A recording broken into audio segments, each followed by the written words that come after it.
I often say in astrology that I'm here to help you time your best life. And there's one of these transits coming up this April that is one of the best ways to use astrology. And it is the movement of the Lord of time and karma, Saturn, making a conjunction or merger with the North Node of fate. And this is happening in April, and it's happening in the sign of Pisces. We haven't seen it since 1877. We won't see it again until 2082. If you want to use this energy, you want to learn to ride the wave of destined change and results for worldly success it can bring to you in your life, then follow me ahead in this video while I describe a few things you might want to do.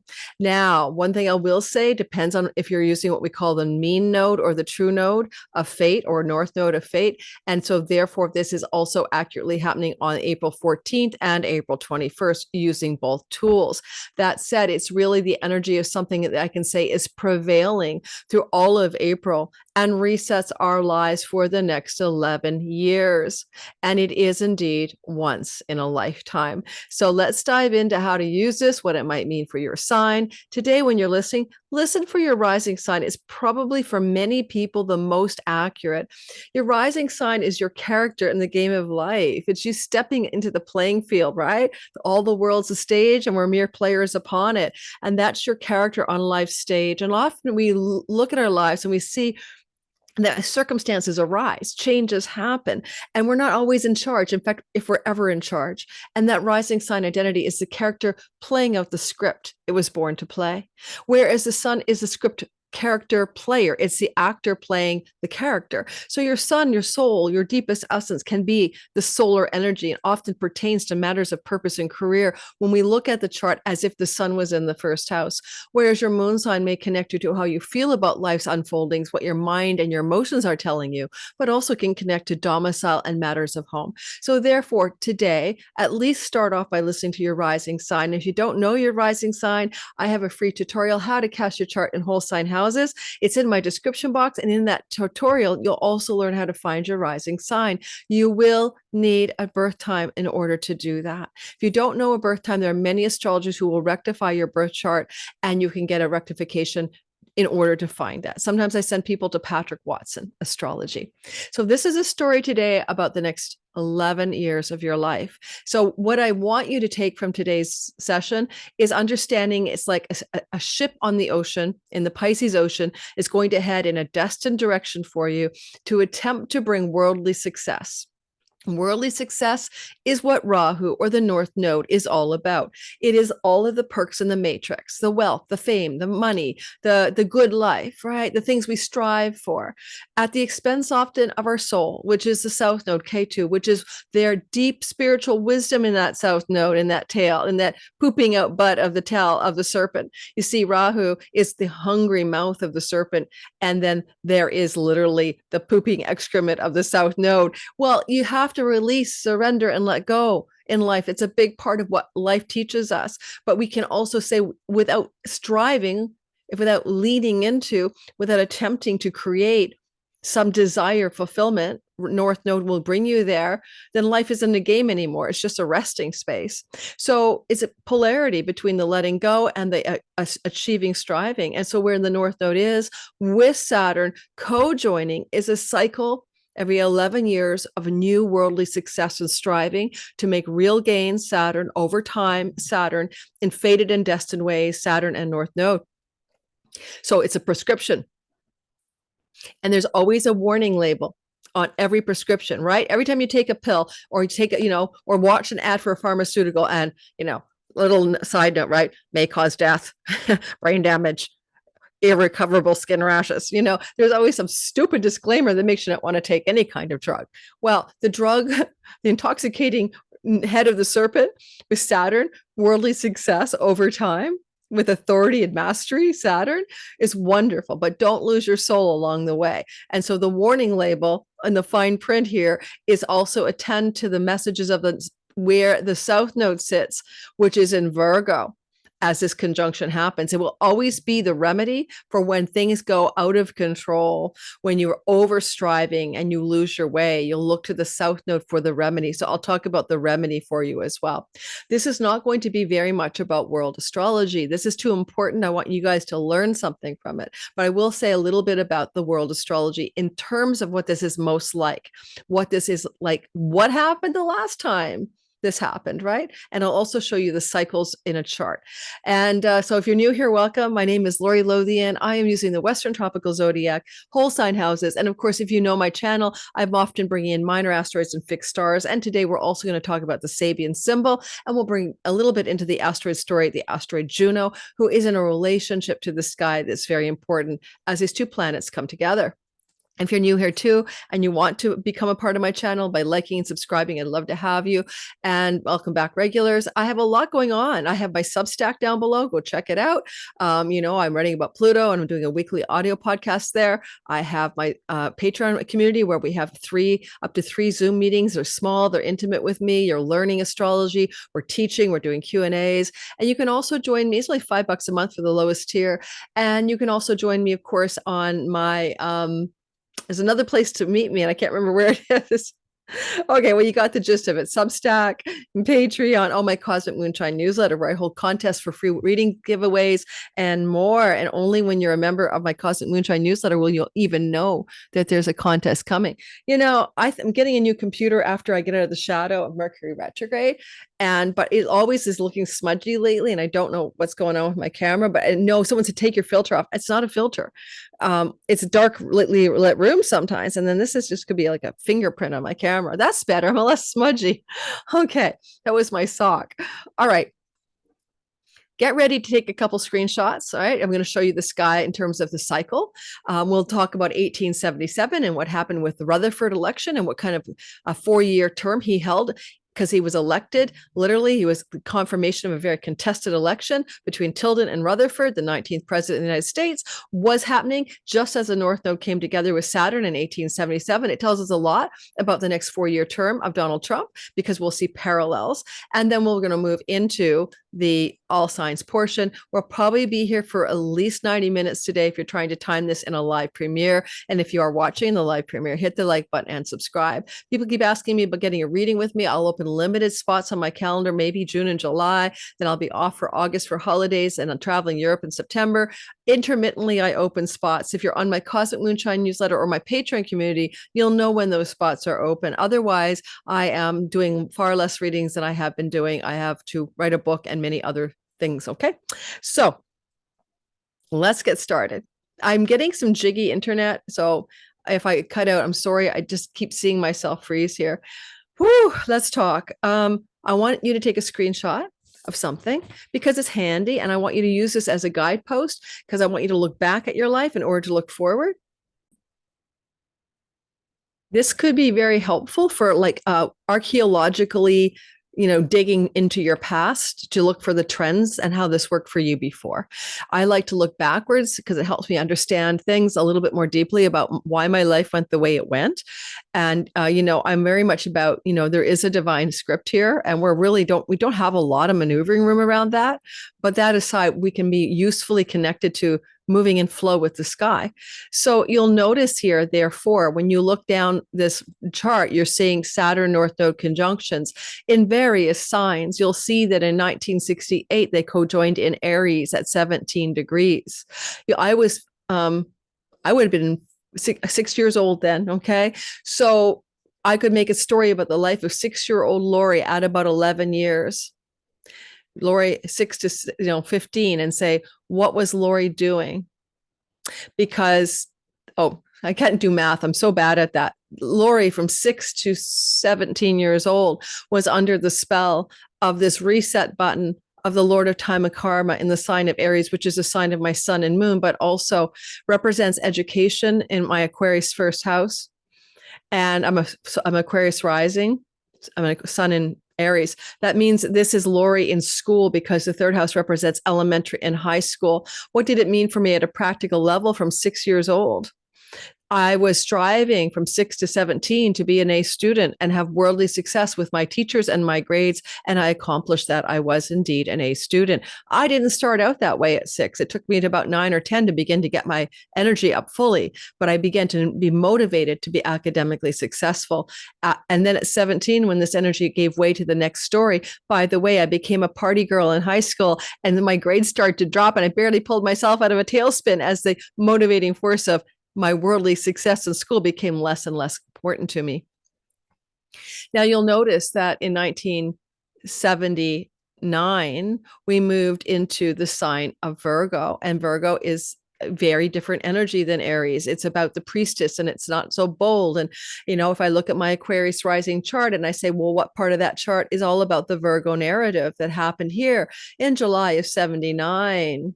When I was 17 years old. Is that right? I was born in 62. Yeah.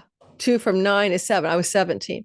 Well, that I could ask myself the question. I'm asking you guys to think about the same thing. You'll need to know your chart. You'll need to know the idea of one whole sign, one whole house. Do not use Placidus. So I'm talking about my Aquarius rising perspective. If I was talking about my sun, I'd be pretending the first house was Aries, because I have an Aries sun. Well, I could say that Lori, from July of 1979 to January of 1991, right? What was Lori doing with that energy from 17 years old to 29 years old, almost 30 years old? And no, sorry, 1991. Yeah. So, oh my God, guys, I don't do math on the fly because I have dyscalculia. It's an actual learning disability around math. So just hang in there with me. But I would have been 17 to 28 kind of thing. Virgo, the sign of the writer, right? And if you don't know that, Virgo is the sign of the writer. And I became a journalist. I became a writer. I pursued academic success through writing. I had essays win contests in university. I became focused on Virgo energy in my life. It became an obsessive direction for me. Now, even to the point where I was a story fiction writer, I won a screenplay award. I wrote literary short fiction and was published, and et cetera, et cetera. That is very much my story. I was motivated for Saturn's worldly success in Virgo. Now I hear the question, if you're an Aquarius rising, what is Virgo? It's my 8th house.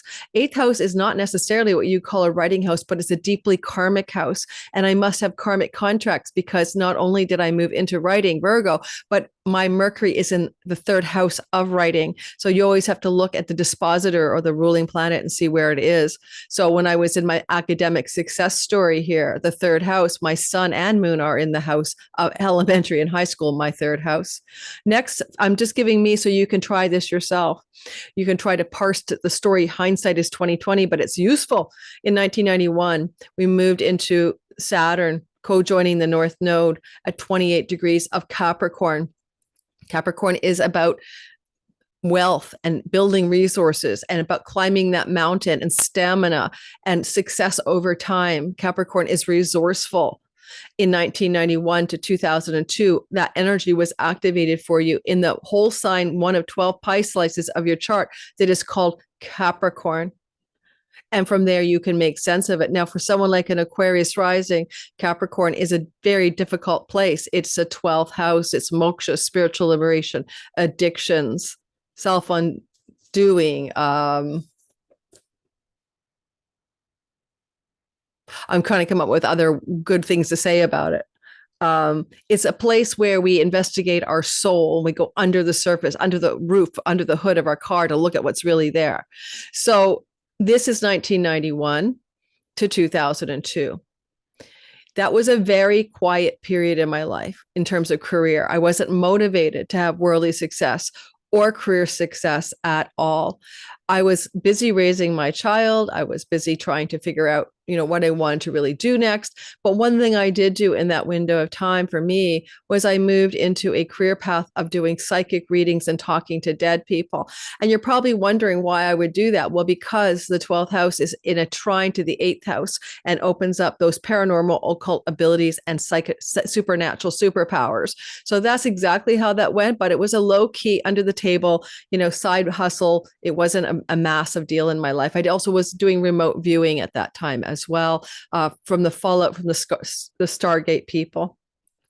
In 2002, we saw the Saturn conjunction here in the sign of Gemini, and that lasted until 2013 for a reset. So we all know what Gemini is. It's a Mercury ruled sign. It has to do with communication and ideas, marketing and merchandising, and perhaps even selling. And it has to do as well with the way we want to engage life with the spirit of play. And also, the communications archetype is full on. In 2002, I quit my actual psychic readings business because I changed countries in 2003 and moved to Canada from the United States. I am Canadian. I was just in the States for 20 years. And so therefore, from 2002 to 2013, I left behind that supernatural career that came on the last worldly success Saturn North Node conjunction. And what Lori did instead, and you can try the same exercise out, was she moved into writing again. Yes, I worked at Goodman Project Magazine. I had articles published in Business Insider. I worked as an editor and a writer at Elephant Journal. A bunch of online magazines, blogging. I started my own blog, on and on and on and on until 2013. And in 2013, guess what I did? I left it all behind. I left my job at Goodman Project Magazine as a senior editor. I shut down a lot of my ambition around being in the online world, and I began to pivot towards something new. And what was this worldly success for Saturn is the natural significator of career, FYI, and worldly success is the North Node. In 2013, the North Node conjunction in Scorpio moved me into my Neptune-dominated, Neptune and Scorpio, 10th house of career, and I moved into social media and online world. Neptune rules YouTube, Facebook, videography, Instagram, any of these platforms where you have moving imagery. And starting in 2013 to 2025, I primarily oriented towards a very visible 10th house career path in social media and online world, ruled by Mars in my house of earnings. Mars is in my second house for my Aquarius rising. I became highly motivated and highly powered up around becoming a self-starter and an entrepreneur. Mars in the second house creates entrepreneurial instinct. So that's my story. I'm sticking with it. So what's Lori doing next? What are you doing next? Because April 14th of 2025, I believe that's the true node, and the mean node on the 21st, we see Saturn co-joining the North Node at 26 degrees of Pisces, ruled by Jupiter. Always look to the ruler. Why? Because what the ruler's doing in the sky at the time of something happening is going to be the flavor, the pitch pipe, the singular note that will last over the next energetically 11 to 12 years. For example, if you look in 1877, Jupiter was in its detriment in the sign of Capricorn at the time of this conjunction, whereas Jupiter in the sky at this time is also in the sign of his detriment in the sign of Gemini. The ruler is rather weak during these conjunctions. It's just interesting, isn't it? All right, so we have to keep that in mind. Just so you know, when we had the 2013 conjunction in Scorpio, Mars is the ruler, and in the real-time sky, Mars was moving through Leo, squaring the conjunction. And that can give us a flavor of how 2013 moved for the whole world, with Mars objecting from regal and royal and king-like energies in the sign of Leo to what Saturn and the North Node were trying to accomplish for the whole of the world in the sign of Scorpio. 2013 to 2025, we saw a lot of life happen, a lot of change in the world. So we're going to go ahead and we're going to stop that share. Hopefully you got a screenshot by now, and we're going to go ahead and move into the narrative of your sign. Before I do that, let's talk just very briefly about the last time in 1877, March the 2nd, that this conjunction happened, because in the United States, we also had a president-elect confirmed, the 19th president of the United States of America. His presidential term was March the 4th of 1877 to March 4th of 1888. Back in the day, just so you know, they actually had the inaugurations in March, and President Madison, who was inaugurated as the fourth president in the United States in March of 2000, whatever year that was, 1808 maybe. That actually happened when Pluto and the sun were conjunct on inauguration day, as it did with Donald Trump's inauguration day. And the parallel between that presidency of Madison and Donald Trump is stunning, because Madison was all about tariffs, and he was famous for tariffs. And here we have Donald Trump tariffing. Madison was known for acquiring land that didn't yet belong to the United States, including Indian land. And Donald Trump's trying to make moves on Canada and Greenland. So sometimes life gets eerie. Madison put into place some kind of new department of government spending, and Donald Trump put into place a department Doge of government efficiency. So the parallels become absolutely eerie. When you see them, sometimes you go, wow.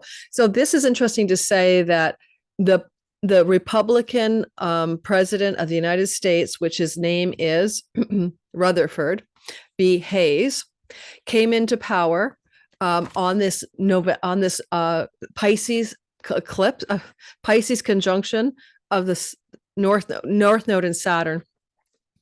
What he was known for, okay, what he was famous for, because it was a contentious election. He only got one electoral vote more to win.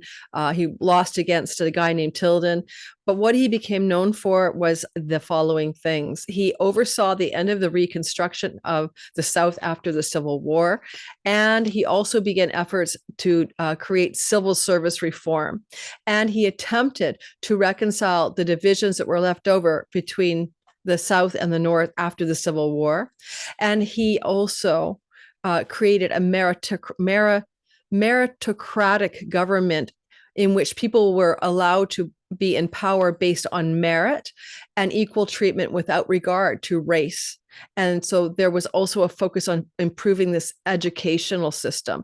So Donald Trump is doing similar things. It's just eerie, right? Like downsizing the the educational system to provincial, state-led instead of federal-led initiatives, as well as trying to get away from diversity, equity, inclusion, whatever you think of it, towards a meritocratic system. You are getting a job based on merit, not based on skin color or gender, etc. And so there's similar parallels there. He only had a 4-year term. And so there's a very strong indication, if we go with the idea of history repeats itself, that despite Donald Trump's contention that he will indeed have maybe a 3rd term, he will not. Okay. If he can keep from his unalivingness, that's coming his way, attempts to unalive him. Now, there are attempts to unalive him. And I was to tell you why, because who would unalive him? It would not be obviously the Democratic people, and it would also not be necessarily his own agencies like the CIA. You can't do that twice. Already got caught over the Kennedy thing, right? It's going to be too suspicious.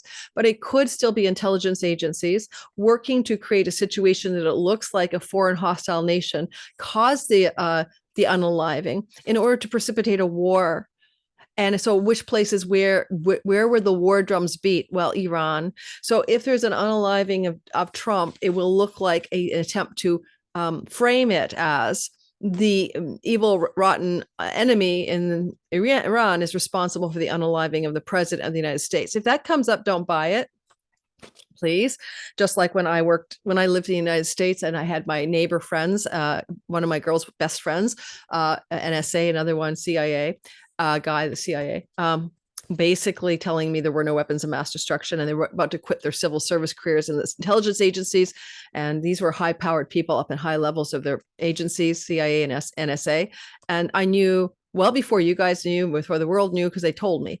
And so I could not tell anybody that. Even if I told them, I was called crazy. Of course, there were weapons of mass destruction. We had to have a reason to go to war in Iraq. It was all about the Halliburton oil and the pipeline and money. So don't believe it. Don't believe what you're told should the unaliving of the president happen. All right, so now we're going to move on to the idea of the Pisces energy being on a Sabian symbol called the harvest moon. What we reap, we sow. That's what comes to mind for me. But the harvest moon is about fulfillment, completion. It's about taking a bounty of one's efforts and the rewards that come from it. Obviously, that's what a harvest season is. In my favorite book, Diane E. Roche, A Screen of Prophecy, she does say that she calls it benediction. And the keywords are consummation, completions and conclusions, accomplishment, actualization, fruition, fulfillment, ripeness, achievement, productivity, and blessings. Because a harvest is a blessing. It's all the seeds that were planted, all the soil that was tilled, and here's the harvest moon. You're reaping that which you have sown, both karmically and, of course, also just generatively. Here's something to eat. Put it on the harvest table and enjoy. I would suggest, therefore, that this is a very important energy for you, me, and the world, that as these two come together, the next 11, 12 years until the next conjunction is going to be very much about what we can harvest from our efforts and to keep our efforts pure and true. We harvest not just the things we do in terms of karmic kickback, but the intention under which we do it. If you accidentally cause harm to somebody, you don't get a karmic kickback. It's about the field of intention and the karmic kickback from ill intent. When I say that Donald Trump might be unalived in the next month, based on astrology, I get people commenting, good, I can't wait. That's the best news I've ever heard. You are harvesting a really rotten harvest, because that energy of ill intent and ill will toward any other is not going to serve you guys. It's not going to serve you. I don't like Mark Carney in my election. I never wish the man ill. I never wish anybody ill. Do not send negative rays. They'll bounce back like a boomerang. So as I'm going to say, this is so very important in this particular conjunction based on the Sabian symbol of the harvest moon. Please be very conscious in this month of April. Well, the North Node and Saturn are basically in a long-standing conjunction to keep yourself from doing things or acting in ways or thinking thoughts that are malintents towards others. Just try your best. All right. Now, the next conjunction is in Leo, right? 2036, I showed you that chart. So you've got between April of 25 and July of 2036. 11 years to run with the story of the Pisces once in a lifetime conjunction of the North Node and Saturn. Let's do your sign and we will whip through this, baby. I'm going to give you the best advice I can based on what I would do if I was your sign.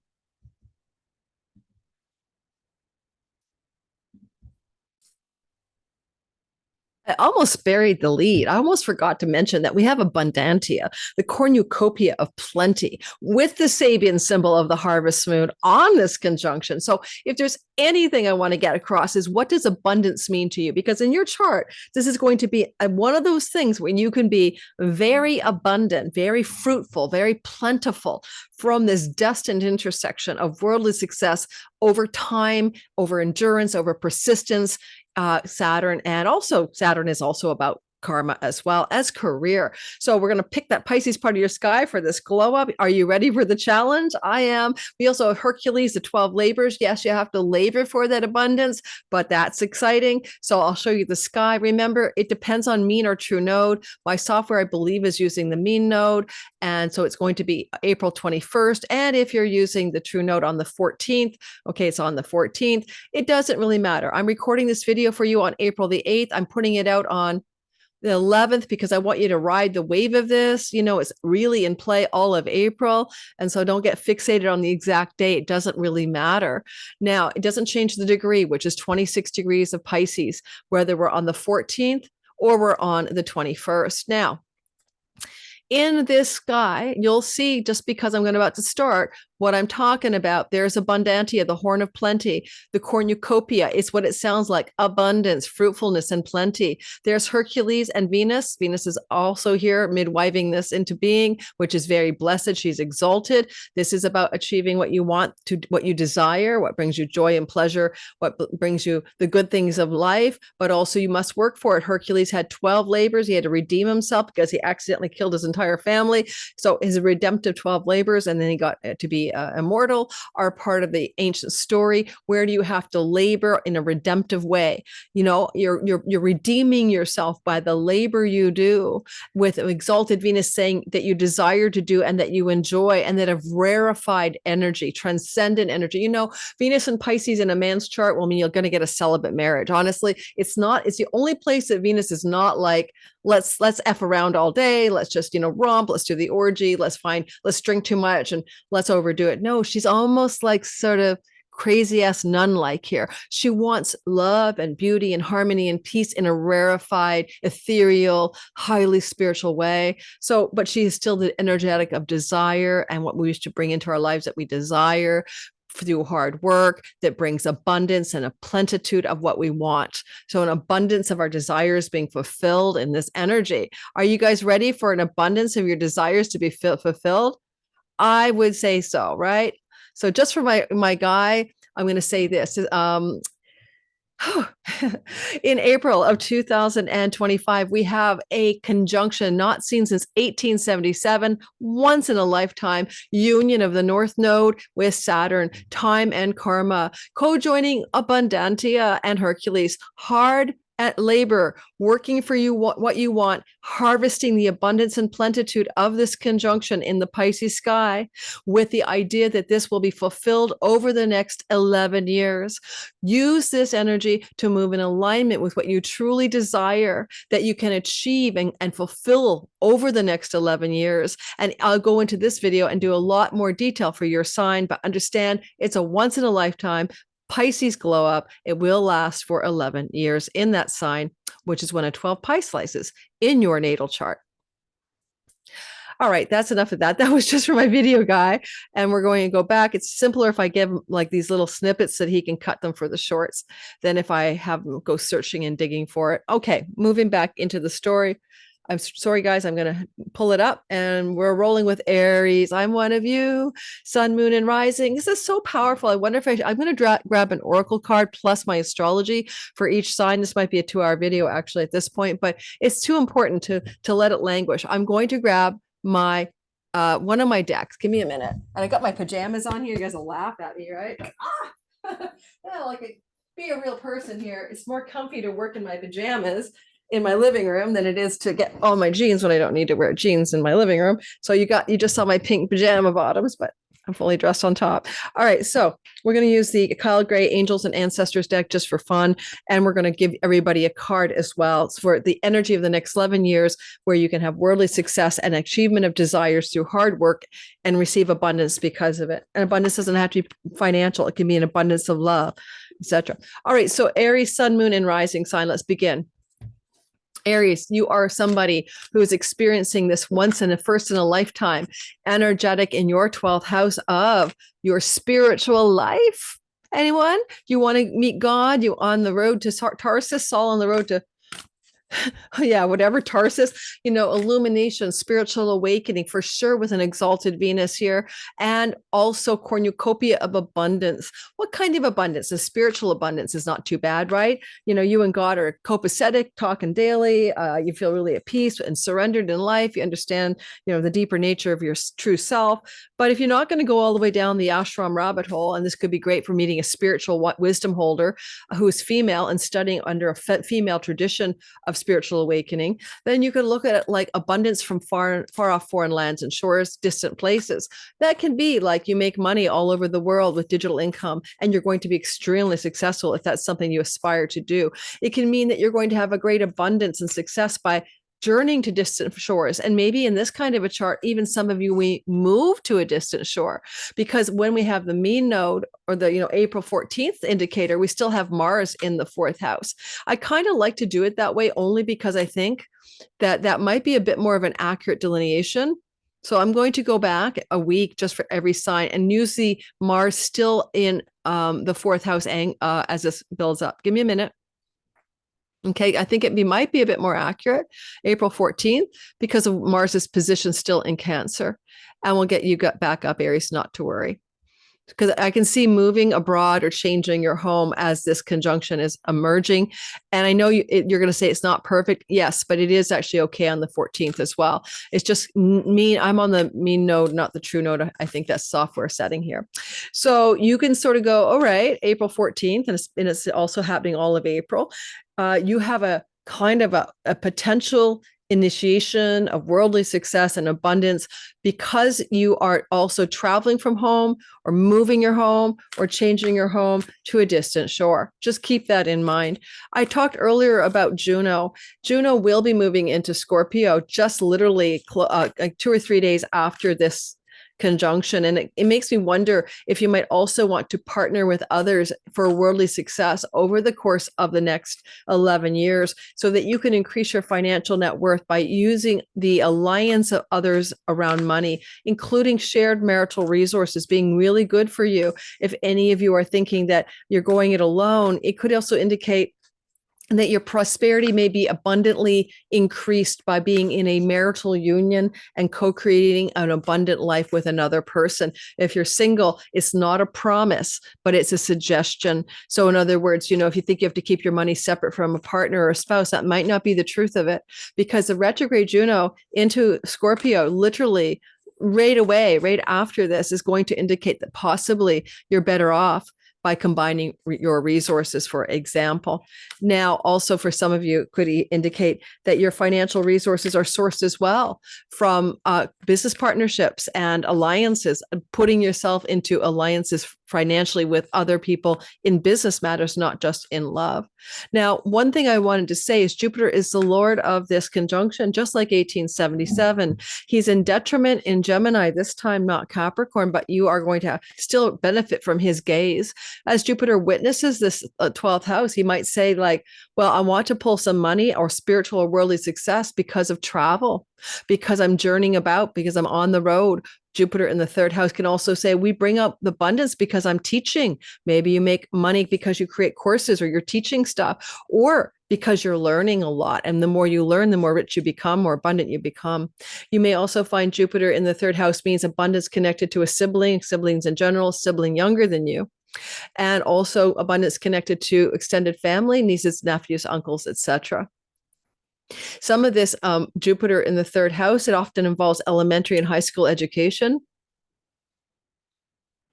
And therefore, depending on what you do for a living, say you're a teacher at that level, your abundance is going to be very amazing, because maybe you're going to create some sort of digital product, because finally, third house is your online world, your social media land. And Jupiter would love to say to this conjunction in your 12th house, let us prosper, live long and prosper, because we are teaching, because we are dispelling the darkness, because we are traveling, because we are on social media dispensing wisdom and truth to the best of our ability. And it's in Gemini. I know, Jupiter's not really happy there, but he's in a mutual reception to Mercury on the North Node. This is mitigating circumstances. This is actually making it work. So Mercury has no details, and Jupiter is literally saying, I'll give you what you need. And then Jupiter's, and they have a hotline to each other. And Mercury says, I can't think big and vast. I'm all confused. And Jupiter says, I'll help you out. So this is a really nice prosperity combination with Mercury co-joined the conjunction and opening up doors of opportunity for the online world to be a part of your prosperity or teaching, and finally writing. You'll notice that on April 14th, Juno is still in the ninth house, which is the house of publication.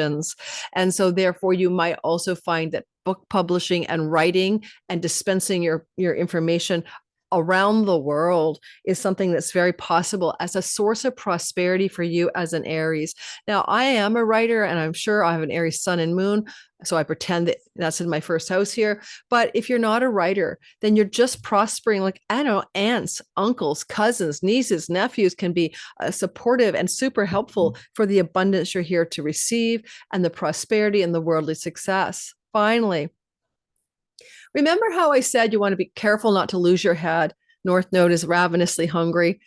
Well, then always remember service. The South Node tells you be of service to others. It's seva, service. That service is your karmic debt repayment plan. And you'll know that you're on the right track when you have a humble attitude, that you are the humble servant to those that you support and help in your abundant life. So when you keep that service in mind, and that can even include charity and giving money, but also literally your time, your energy. I give readings away. I offer readings to people sometimes when they email me with hardship stories and they have no money. That's my temperament. I have Jupiter in my second house, but in Pisces, but it's not that we all should do that. Some of us, our code isn't good for that. Then we lose ourselves. But for anyone listening today who is an Aries sun, moon, or rising, especially Aries rising, When you are of good service to others and you have that humble servant attitude, South Node in the sixth house, you will be finding the successes without the cost or the downside. And in fact, there's a bit of a kite that's forming here, but let's not get complicated. Keep your humble servant alive and do not become overinflated with your worldly success. That's what I'm going to say is your code. The card I drew for us, okay, is called the Shapeshifter. The Shapeshifter. Transform and unveil your gifts. Now, it makes a lot of sense to me because this is a Pisces stellium with Venus represent our creative or artistic talents and gifts. But also sometimes we find our gifts exposed when we are diving into the underworld or the inner world of the 12th house. It's like your past lives, the deepest aspect of you, your soul, your Akashic records. So Shapeshifter, shall we read Shapeshifter very briefly? I'm not going to go into long readings here, but just in case you want to unveil your true gifts, it says, sorry, I don't believe this is the easiest book to find shit in, excuse my language. 68, number 68, page 68. It says, take your time and focus on developing your gifts and strengths over the next 11 years. You're being moved beyond your challenges and you're honing your strengths. There are opportunities to discover and rediscover your gifts and talents that you were born with and born to share. All of your past experiences have only helped you see how strong you really are. You have many talents that you will share in your lifetime, and you are guided to stay focused on the light, knowing it will guide you forward. And when this card arrives, there's also the opportunity for you to tap into the power of your spirit animal. And if you're seeing any particular animals, please take note because they are your animals that are here to help you. And I've been having, I always have crow medicine. I'm a big crow person. But I've been having a few new animals coming to me lately in repetitive ways, and I'm paying attention. Now we're going to move on to the next sign, which is Taurus. Good luck with that, Aries. Don't forget, it's an 11-year story, but it's bleeding through the pitch pipe in April. All right, let's go ahead and do the next sign.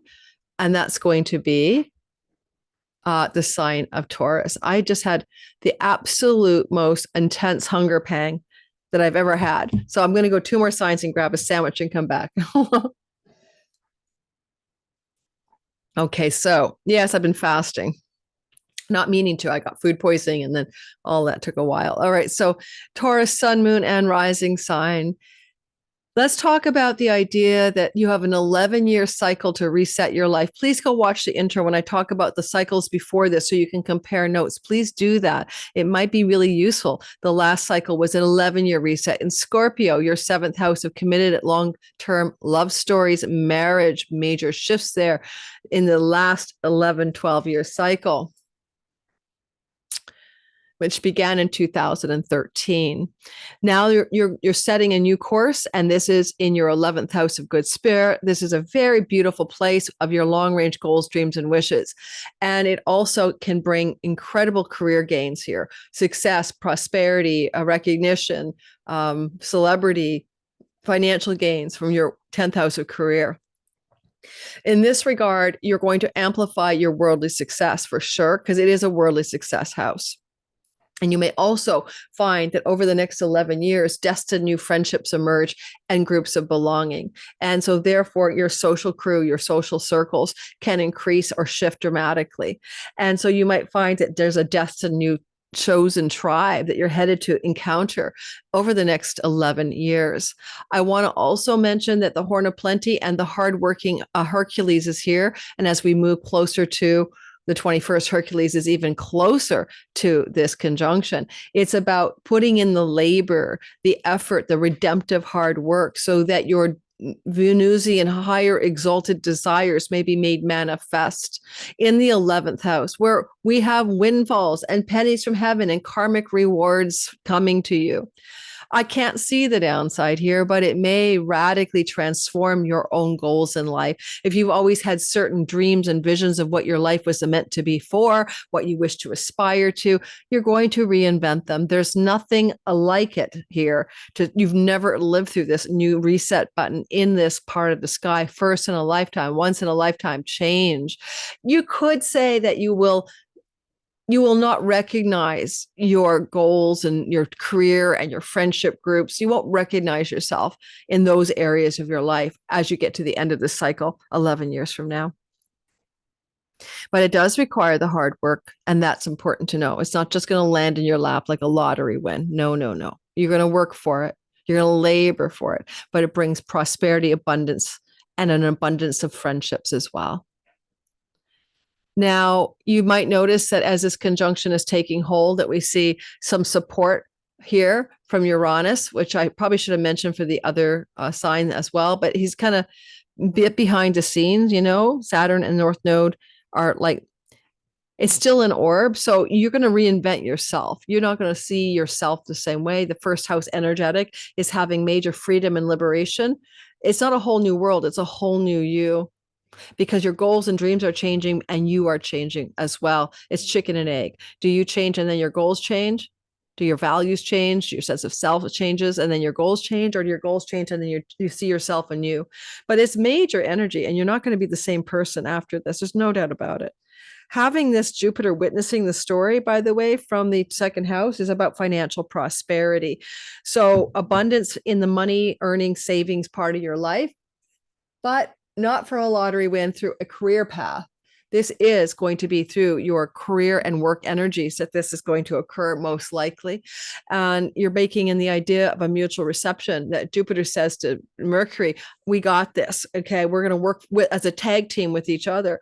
So some of this can be career path gains because you become really adept at marketing, merchandising, selling, communicating, maybe teaching as well. And these are directions that your soul may ask you to go in order for your prosperity to emerge and your abundance to be made manifest. The overwhelm sometimes is important. You might be striving so hard for some significant gain, but with Juno moving into your seventh house just shortly after this conjunction on the 14th, there's a bleeding through to energies to do with other people. You could receive the possibility of a alliance, a partnership that looks like a marriage if you're a single Taurus, that increases the sense of destined expansion of friends and groups of belonging and goals and dreams, because Juno will be flowing and opening up a doorway as she retrogrades into the seventh house. And that's going to be a part of what that story may be about. I want to mention as well that you need to look at the South Node as the remedy for where you are exhausted by your own attempt to achieve this kind of celebrity, exalted status, influence over groups of people, escalation of career gains, because you'll get those things. At what cost? South Node is play, joy, pleasure, children, time with your children, having children, romantic love, intimacy, sexually. You could forfeit those by mistake. South Node reminds you to also just surrender into that fifth house. Allow yourself to be fun and playful and find joy in innocence and wonder and creativity. If you have an artistic or creative energy and you are not using it, use it as the antidote to the striving for the money and the success. Find downtime in your life for the things that are hobbies, that are fun, that you enjoy, that you want to play and just do for the enjoyment of it. And that will be a way to keep yourself in balance over these next 11 years so that you don't fall prey to all the gains and all the success and all the glory at the expense of time with your children, intimacy with your partner, hobbies and gifts and talents that you wish to explore, that you're doing it because you're good at it, because you're naturally gifted, and it doesn't have to make you money. It's just important that you remember it's an option here. Now, I'm going to draw a card for you out of the Kyle Gray Angels and Ancestors. What is the message for Taurus that this reset button is giving you? And don't forget to like and subscribe and hit that notification bell if you wouldn't mind. let's see what we get. It does really support the channel. I put a video out recently and I covered I think it was a week ahead, but I started with the Mark Carney, Pierre Poilievre, Canadian election. And I have to tell you guys, I know you want me to do this stuff, but I can see like every time I do that political stuff, drop. And I lose a bunch of subscribers in the first day. And then when I finally get some people back, they're the lowest subscribers is when I talk politics and astrology. I could talk typhoons and weather and calamities and UFOs but no politics. You guys are so polarized. I prefer the conservative platform. I'm fiscally conservative now. I didn't used to be, but now I'm incorporated. I don't want government spending all my money and taxing me to the high hill. Sorry. And I have more of that bent, but I've never voted in my life. Okay. And so when you hear me do politics, please take a chill pill. And I'm probably not going to do much more because I find it's just disheartening on the algorithm or on you guys. You don't like that stuff. You don't respond positively. Here we have Spirit Fox. This is your message. Trust your talents in changing times. Now that's important because the South Node is literally in the 5th house, and that is the house of your natural intelligence and talents. Trust your talents in changing times with the Spirit Fox energy. Spirit Fox says, and I'm giving you the gist of Spirit Fox, okay?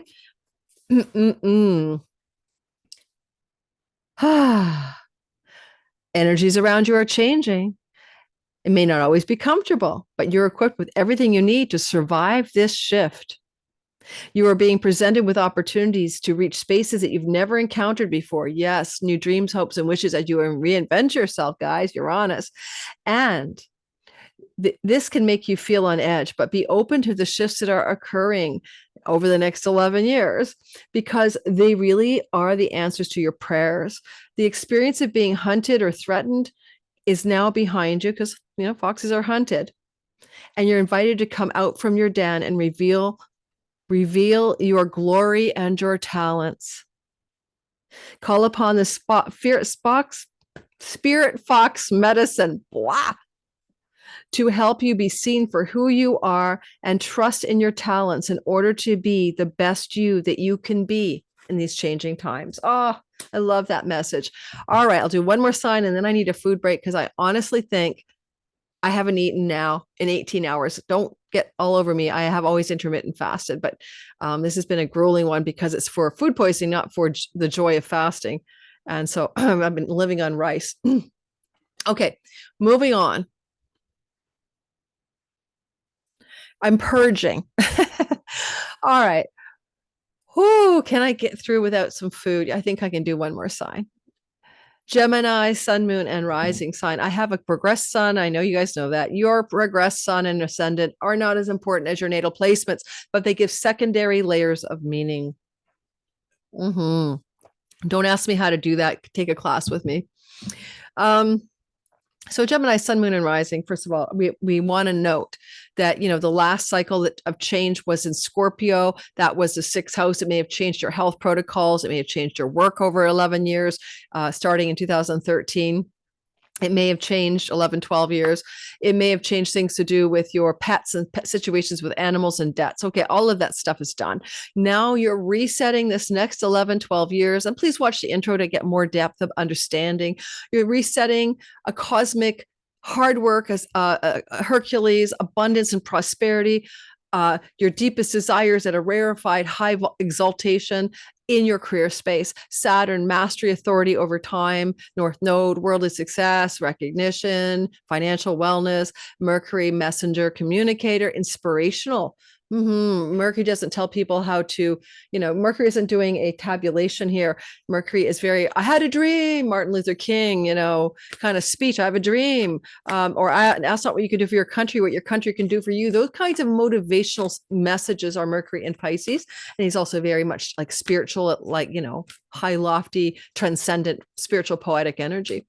And in this regard, this is the new story for every Gemini listening today, especially rising. Okay. It's really about reaching to the sky, the top of the heavens, the high noon of your chart, in order to have an exemplary, prosperous, abundant, deeply joyful, and enjoying even celebrity level experience of career. Yes, I know. Some of you are like, I work in a factory. Okay, then you're going to find that if you're keeping that job, which you may not under this guy, that you're going to be like the employee of the month, and then you're going to be elevated, then you're going to be the top dog. You're going to take over the whole company. You're up and up and up and up and up in the career space.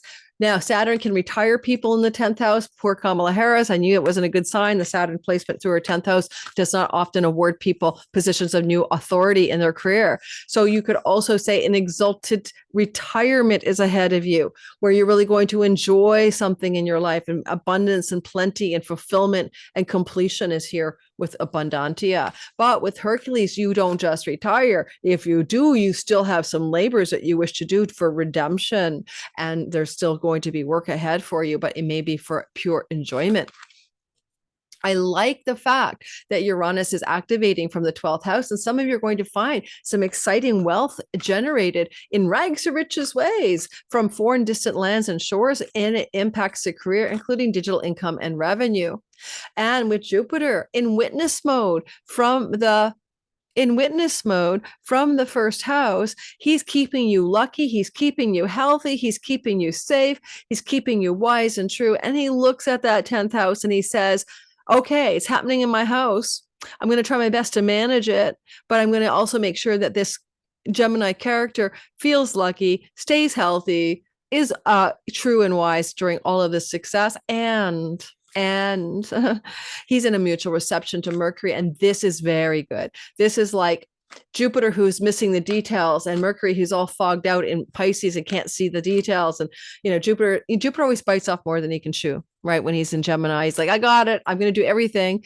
Well, no, there's a mutual reception where he and Mercury are in conversation in each other's home. Hotline anybody. So you might be very inspired in your career to teach, to be a wisdom holder, to be a guru, to guide others, to open up doors of prosperity and wisdom through the messages you give to others.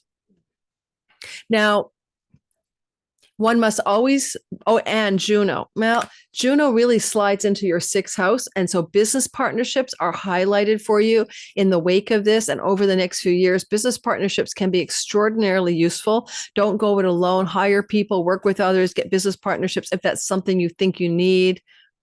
That's important to know. Your hard labors become quite successful when you align with committed unions with others in work and business. You can lose your way with any North Node energy, let alone this destined amplification. So you have the reminder of the end of the serpent's butt end tail, K2, or the surrender, the release, the let go, and the spiritual wisdom is. And so don't lose track of your connection to your ancestors, to your family of origin, to the hometown, the homeland. Allow yourself to receive sustenance and wisdom and truth from the connection to your own childlike behaviors, roots. You came from somewhere. Remember your somewhere that you came from. Allow yourself to let go, if needed, an attachment to your home or homeland. Because South Node is in a trine to Uranus and makes a wedge, maybe some of you need to relocate or will, and that's okay. That could be very useful over the next 11 years to soften attachments to your homeland or your home, or the place that you think is the most important thing, called home. All right. It's the house of the mother. Release your mother story. Release the way you think mom traumatized you or didn't, or release your mother. Literally release your mother. Whatever you need to do by releasing the mother, you may find that this is a very powerful, positive thing to do. And release your attachment to real estate. So do you need to, is it travel lightly? Maybe. Okay. Now what I'm going to do is I'm going to draw a card for you from the Angels and Ancestors deck. Let's see what we get. Trust in the unknown. Trust in the unknown, Father Sky. Now, we all need to trust in the unknown, but you have everything at the top of the sky in the 10th house. So when we talk about the top of the sky, it is your 10th house. It's the high noon at the OK Corral, and you need to trust in that top of the sky. The energy of the sky god is speaking to us in Father Sky with an eagle, Trust in the unknown. Oh, these flowers smell so amazing. Oh my God. Oh my God. That thing, right? Someone told me what that is. I always forget. Hyacinth is so fragrant. So, Father Sky 34, and the message for you in this next 11-year journey of great career advancement and success, or an amazing retirement, take your pick. Trust your path is unfolding exactly as it needs to. You have a personal relationship with the Great Father, and know that he is lovingly leading you forward. The divine masculine is leading you forward. You are a co-creator of your life, and every thought, feeling, intention, and emotion you have is creating the road ahead. With that being said, you don't need to know every detail of what's going to unfold. When this card appears, you are being guided to step back and get out of your way, because there is a greater power that not only is around you, but is within you. Father Sky is creating the best experiences imaginable for you. Accepting this will allow miraculous energy to come into your life. So see things from the highest perspective, like the eagle on the card. I have to laugh because I was just listening to one of my favorite astrologers, Helena Woods, talk about surrender. And I'm going to see if I can get her on my channel. She does astrocartography. Okay, so let go, let God. That's what it says. Okay, I'll be right back for the next sign. I'm going to take a little nibble break, and we will continue our journey. Shall we move on? I think we shall. I just had an egg sandwich on this very bland toast with nothing else on it. 2 eggs. Not scrambled, flat fried up and on 2 pieces of bread. And that is hopefully going to work with my body. And I will not eat anything that could possibly set me back on my food poisoning recovery mission. Here we go. Here we have the next sign. And we're going to move into, am I recording? Yep. Oh, we're moving into the next sign. And remember that this is active on the 14th of April, but also the 21st, mean and true node. It doesn't matter. It's the whole month of April. You're resetting another 11, 12-year cycle. Watch the beginning, please, to make sure you don't miss a thing about understanding the big picture of this cycle. However, yes, Scorpio, reset button, 2013. Now a reset button in 2025. So 2013 was your 5th house. How did you reset your relationship to your children, your romantic life, your sexuality? I know a couple of Cancers who went celibate about 13 years ago, or, had children, and, whatever. It's about the children, the sexual life, the romantic life. Your 5th house was reset over an 11-year period. Creativity, entrepreneurship, the artist in you, the muse, those were other things that were activated back then. Now you're going to come into another period of life. Oh, and also your natural gifts and talents with which you were born. And you may begin to discover those talents after 2013. Now we're into the next story, which is a Pisces re-beginning, booting up new. Through hard work, you get worldly success, and your deepest desires can become made manifest with great abundance and prosperity over time. This is your 9th house. This is the house of God. Well, for some of you, you might find religion. It's a house of book publishing. You may start to publish books. It's a house of foreign lands. You may travel extensively. It's a house of higher education. You may pursue higher education extensively over the next 11 years in service of destiny and worldly success and abundance and hard work. This is Hercules, Abundantia, Venus. You deeply desire it, maybe having exalted pleasure in that. And finally, it's a house of the 3rd marriage. Okay, so 7th house is 1st marriage, 2nd house is 2nd marriage, 3rd house is 9th marriage. I'm not going to go through all the iterations, but I was to stop with the first 3 marriages. But if you are pursuing a 3rd marriage, like you've had 2 and you want a new marriage partner for number 3, this could definitely look like next long-term committed love story can begin to emerge in your life over the next 11 years. Now, one thing about this energy is that it is also connected, of course, to a few other planets in the sky. And one of them is Uranus. Uranus is in a sextile to this reset button. It's positive and surprising, exciting developments coming your way, maybe in the short term, but also like in April, May, but also over the next 11 years through a sibling one older, through friends who want to benefit you, who help you, like allies and patrons and benefactor friends, and surprising gains in your career, an escalation or increase of career success. Now, these themes can emerge over the next 11 years, but you might see evidence in April, May, because it's very acute at that time. Now, one thing about your energy of Jupiter is he is in witnessing mode. He can see this guy and it's in his house. What does he want you to do? He may indicate travel to foreign lands for teaching or learning, or he may prioritize guru, teachers, guides, and mentors coming into your world in the next 11 years. For publishing and book publishing, international success would be the key hallmark here. You might also find new forms of prosperity from distant shores and foreign lands, like digital borderless income and revenue, as another option for the thing you pursue. But you still have to consider, you've got to activate education, guru, spiritual truth, the house of God, dharma. An activation of one's truest purpose and meaning in life is underway for all Cancer, Sun, Moon, and Rising, especially Rising, over the course of the next 11 years. With this energy in the ninth house, if you're somebody who has a yearning to find spiritual wisdom and meet God, so to speak, to understand your spiritual life, and you haven't yet to define that, you don't have a religion or a spiritual path or a practice, this is going to open the doors for that as well.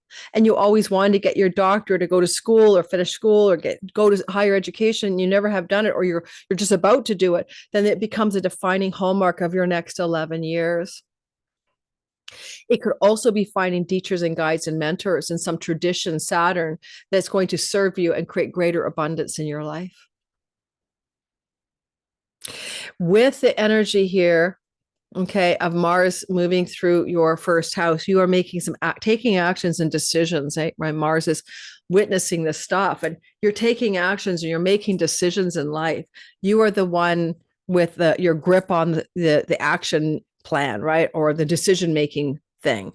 So you're really kind of feeling quite in charge in some ways, like that you're going to move towards your dharma. You're going to pursue or follow passionately things that matter to you in life. And this become very prioritized in the next 11 years.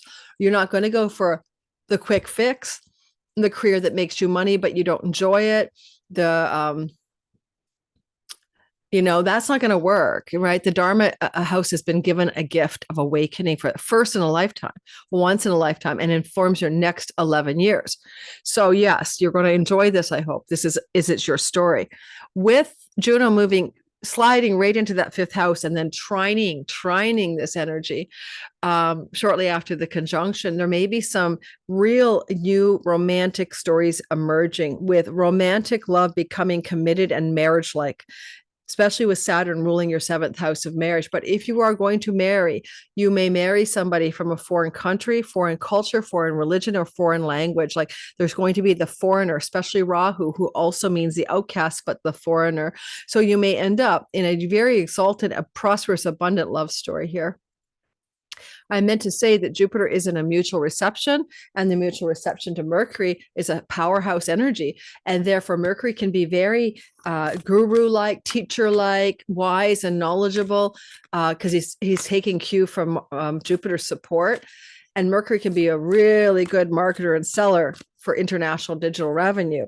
So you're going to really ramp up those possibilities in a blessed way. But ultimately, because you need to find deep truth and meaning in your life, this is also always where your compass must point at true north. Because if it isn't at true north, you're not interested, or the universe won't support you to move in that direction.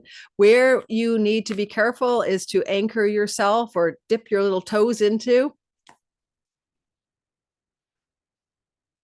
your little toe. Oh, did I do that for the Geminis? I hope I did. Yes, I did. You need to dip your toes, your South Node toes here into the third house. So when you are overextending your educational pursuits or your publishing pursuits or your travel pursuits or your spiritual pursuits, whatever, and you're finding yourself almost like ravenously hungry and overextended, then go to the cousins, go to the uncles and aunts, go to the siblings to anchor and support yourself, and also to root. Let go and release and surrender the neighborhood and the neighbors. Maybe there's going to be an ongoing energetic in the next 11 years where you're not attached to the local environment.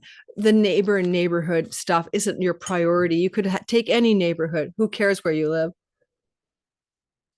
And that includes cities in your country, right? So in other words, South Node here could be letting go of where you live. You could live other places. And in this chart, some of you will live in a foreign country in the next 11 years. Let's go ahead and grab a card for you and see what the messengers of the angels and ancestors deck is. You've got the Trader card. Okay. Trader, exchange energy to create abundance. Now that's interesting because Jupiter in the 12th house of export and import is literally the trader energy in your chart. So we're going to take a look at Trader and see what your 11-year guidance is here. All right, 11 years for the Trader for you. Trader, Trader, Trader. Here we go. Page 80. Trader. Ready? I'm reading. Make connections and exchange information, talents, or support. If you're lacking in the feelings of abundance at this time, then you're being invited over the next 11 years. You're invited to share your time, your gifts, and your understanding with others. If you're frustrated because something is not unfolding in your life, instead of asking yourself what you can get, ask what you can give. The exchange of energy does not necessarily mean financial. It can also be about supporting others to feel supported. And if you've been holding back with your offerings, now is the time to change that. Allow yourself to be open, honest, and vulnerable. This can prepare you to open up to even greater opportunities in the coming days, weeks, months, and 11 years ahead. All right. Thanks for that. I'm going on to our next sign. I am so ambitious. I thought I could do 2 videos today. At this rate, I'll probably get through one. Production schedules, they doth overwhelm. Leo, sun, moon, and rising sign. We have a stellium of new beginnings not seen ever before since 1877. First in a lifetime, once in a lifetime in your 8th house. Chunky money. But before we get there, go back in time. The last stellium of the last reset of the North Node Saturn happened in your 4th house. So some Leos had major shifts since 2013 till now with regard to matters connected to mother, property, home, land, childhood home, resources connected to real estate and property. That was a theme for you guys. Now, it could also be the relationship to your childhood and your mother, like unwinding that relationship, divesting of it, changing it, milking it, working it somehow. Okay, that was the old story. So it doesn't have to be you change your home. You could also change things connected to your childhood and connected to your mother, some good old ancestral clearing or childhood wound healing as well. Now, you might also spend more time at home since 2013, and things you've done in and from your home have given you a sense of success and satisfaction. Now, this story is taking you over to the 8th house.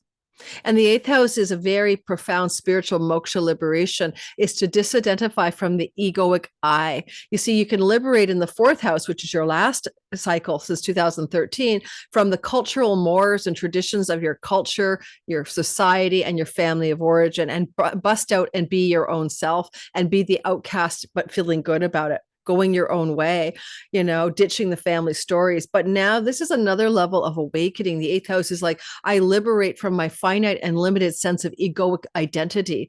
I am more than the I think I am. I'm vast, spacious, everything, And so if you're in a spiritual path, this is a very powerful, very positive story for you and can really profoundly reset your spiritual journey into a new level of attainment. All right. That aside, it's your investments in the stock markets. It's your shared monies with a spouse. It's inheritance monies. It's money you don't earn, and it's money that belongs to others. You invest, okay, you get a book publishing deal, and you share the money. Shareholders in stocks share the money with the publishing company. You get money from inheritances here. I can't pretend otherwise. And this is an 11-year story.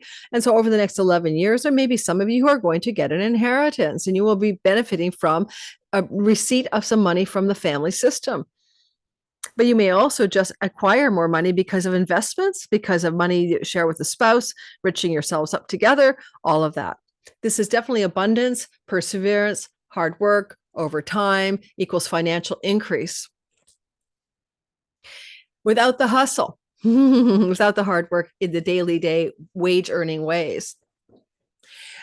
And you can find that in this kind of a sky with the energy of Uranus in the 10th house, some of this can unexpectedly come from father figures in your life, money, or from unexpected exciting developments in your career as well. Jupiter is witnessing this activation. It's his home. He's in your 11th house of good spirit.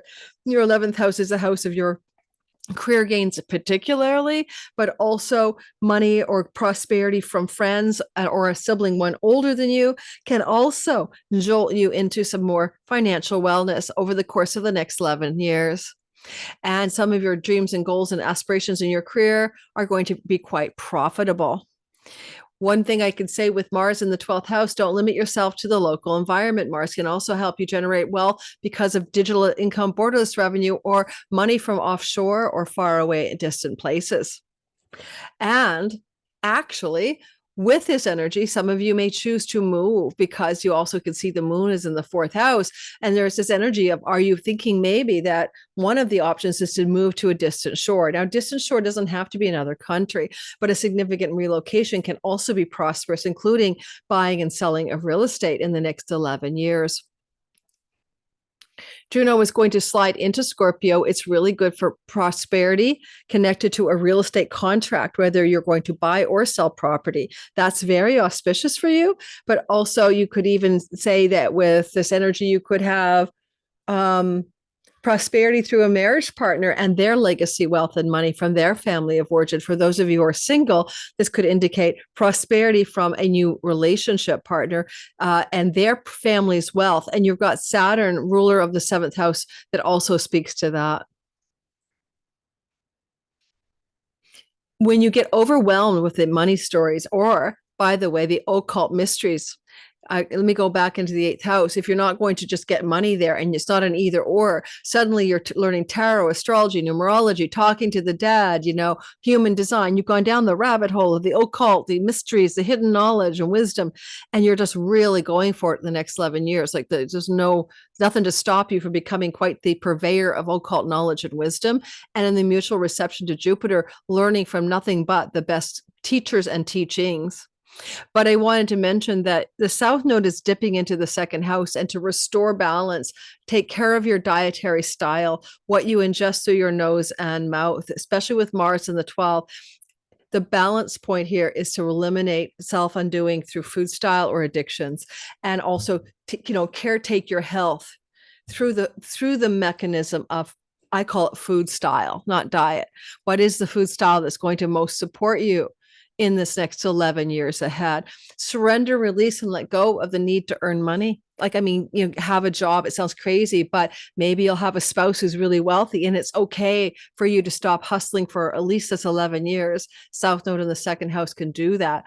Take away the urge or the desire for you to work hard to make money, but there's something else compensating in the 8th house. So it looks pretty sweet to me for you guys. Let's draw a card from the Angel and Ancestors Oracle deck about how this next 11 years is going to play out for you, Leos, and you could have a rich wife or a husband. Pluto is in your 7th house. So if you're young and not married yet, or you're married, your partner could wealth up. Or they could get legacy wealth from their family. And these things are going to actually be part of your larger wealth story as well. So let's draw a card for you, Leos, about the next 11 years message for you and a once in a lifetime, first in a lifetime journey. Ooh, okay, I'm having fun. White witch, be the light. Why do I like this? Because the eighth house is a witch house, right? It's like I talk to dead people, I cast spells, I do magic. I'm spiritually aware of all the occult mystery. Well, white witch, be the light. So it's really opening a lot of Leos up, especially rising, to this part of reality that we would call woo or woo woo. Let's take a look at your white witch, be the light. I love this card for you guys. I mean, can I say it again? It's perfect. 86. Ready? Oh, that's not it. That's the warrior. Where'd the witch go? Be the light. Take the higher road. Choose the light. Remove yourself from lower energy experiences.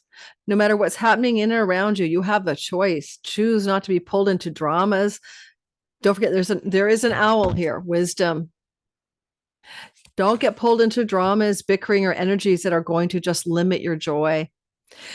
If you're surrounded by people who are hostile towards you or someone else, you are in a negative situation, perhaps your workplace even, then you're being invited to the light. You are an incredible person who can really bring light. So how can you change this energy? How can you redirect the conversations to love? How can you protect yourself? Good old saging would do. I should sage every time I read my comments before I do, because the trolls are so mean sometimes. How can you help the person that is being picked on? Or are you the one that's guilty of causing drama? You'll know the answers, but also know that you are being encouraged to shine the light that you were born to share. Shine the light you were born to share. All right, moving into the next sign. Let's get rolling.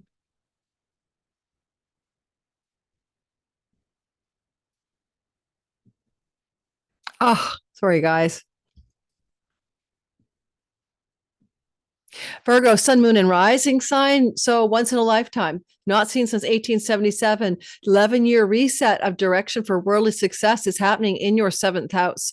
Now, reminding you that the last reset in 2013 about the North Node Saturn happened in your third house, resetting your relationship to elementary school, high school, learning and teaching, local neighborhood, siblings, aunts, uncles, cousins, and also the online world. So funny enough, my Virgo rising daughter since 2013 cut out of the online world. She doesn't do Instagram. She doesn't do Facebook. She decided to be a non-conformer. Is that interesting, right?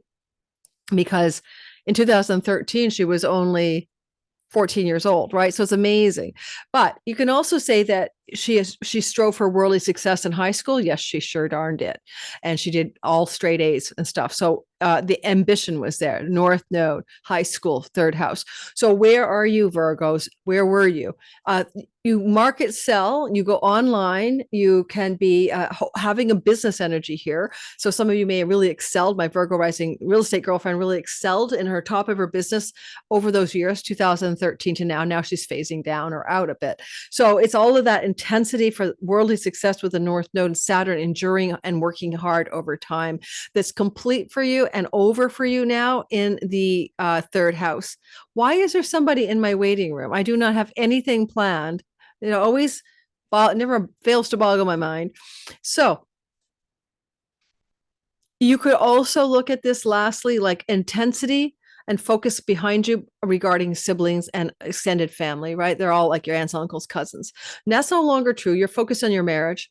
If you don't have a marriage, you're going to get one. This is the marriage house. No two ways about it. So if you're in a relationship, it becomes an extraordinary amplification in that union of abundance, of success, of enjoyment, of spiritual, exalted, divine love, of working hard, the 12 labors of Hercules. Nothing happens overnight.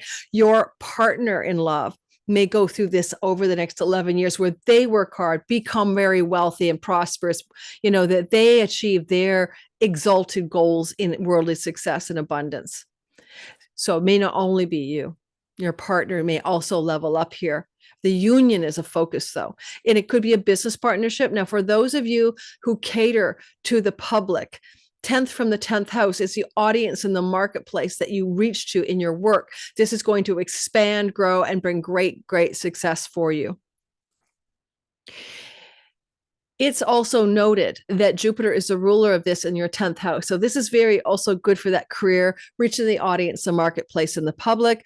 Jupiter's in the 10th house of weddings, and Jupiter can rule the legal part of a marriage. Some of you may be looking at legal weddings and marriages in your life with people, marriage type partnerships over the next 11 years. Here comes a bride and groom. I wouldn't doubt for a lot of Virgos, this will become a thing. And if you're single, you'll meet someone that is marriage worthy already. And if you're with someone, the relationship can level up.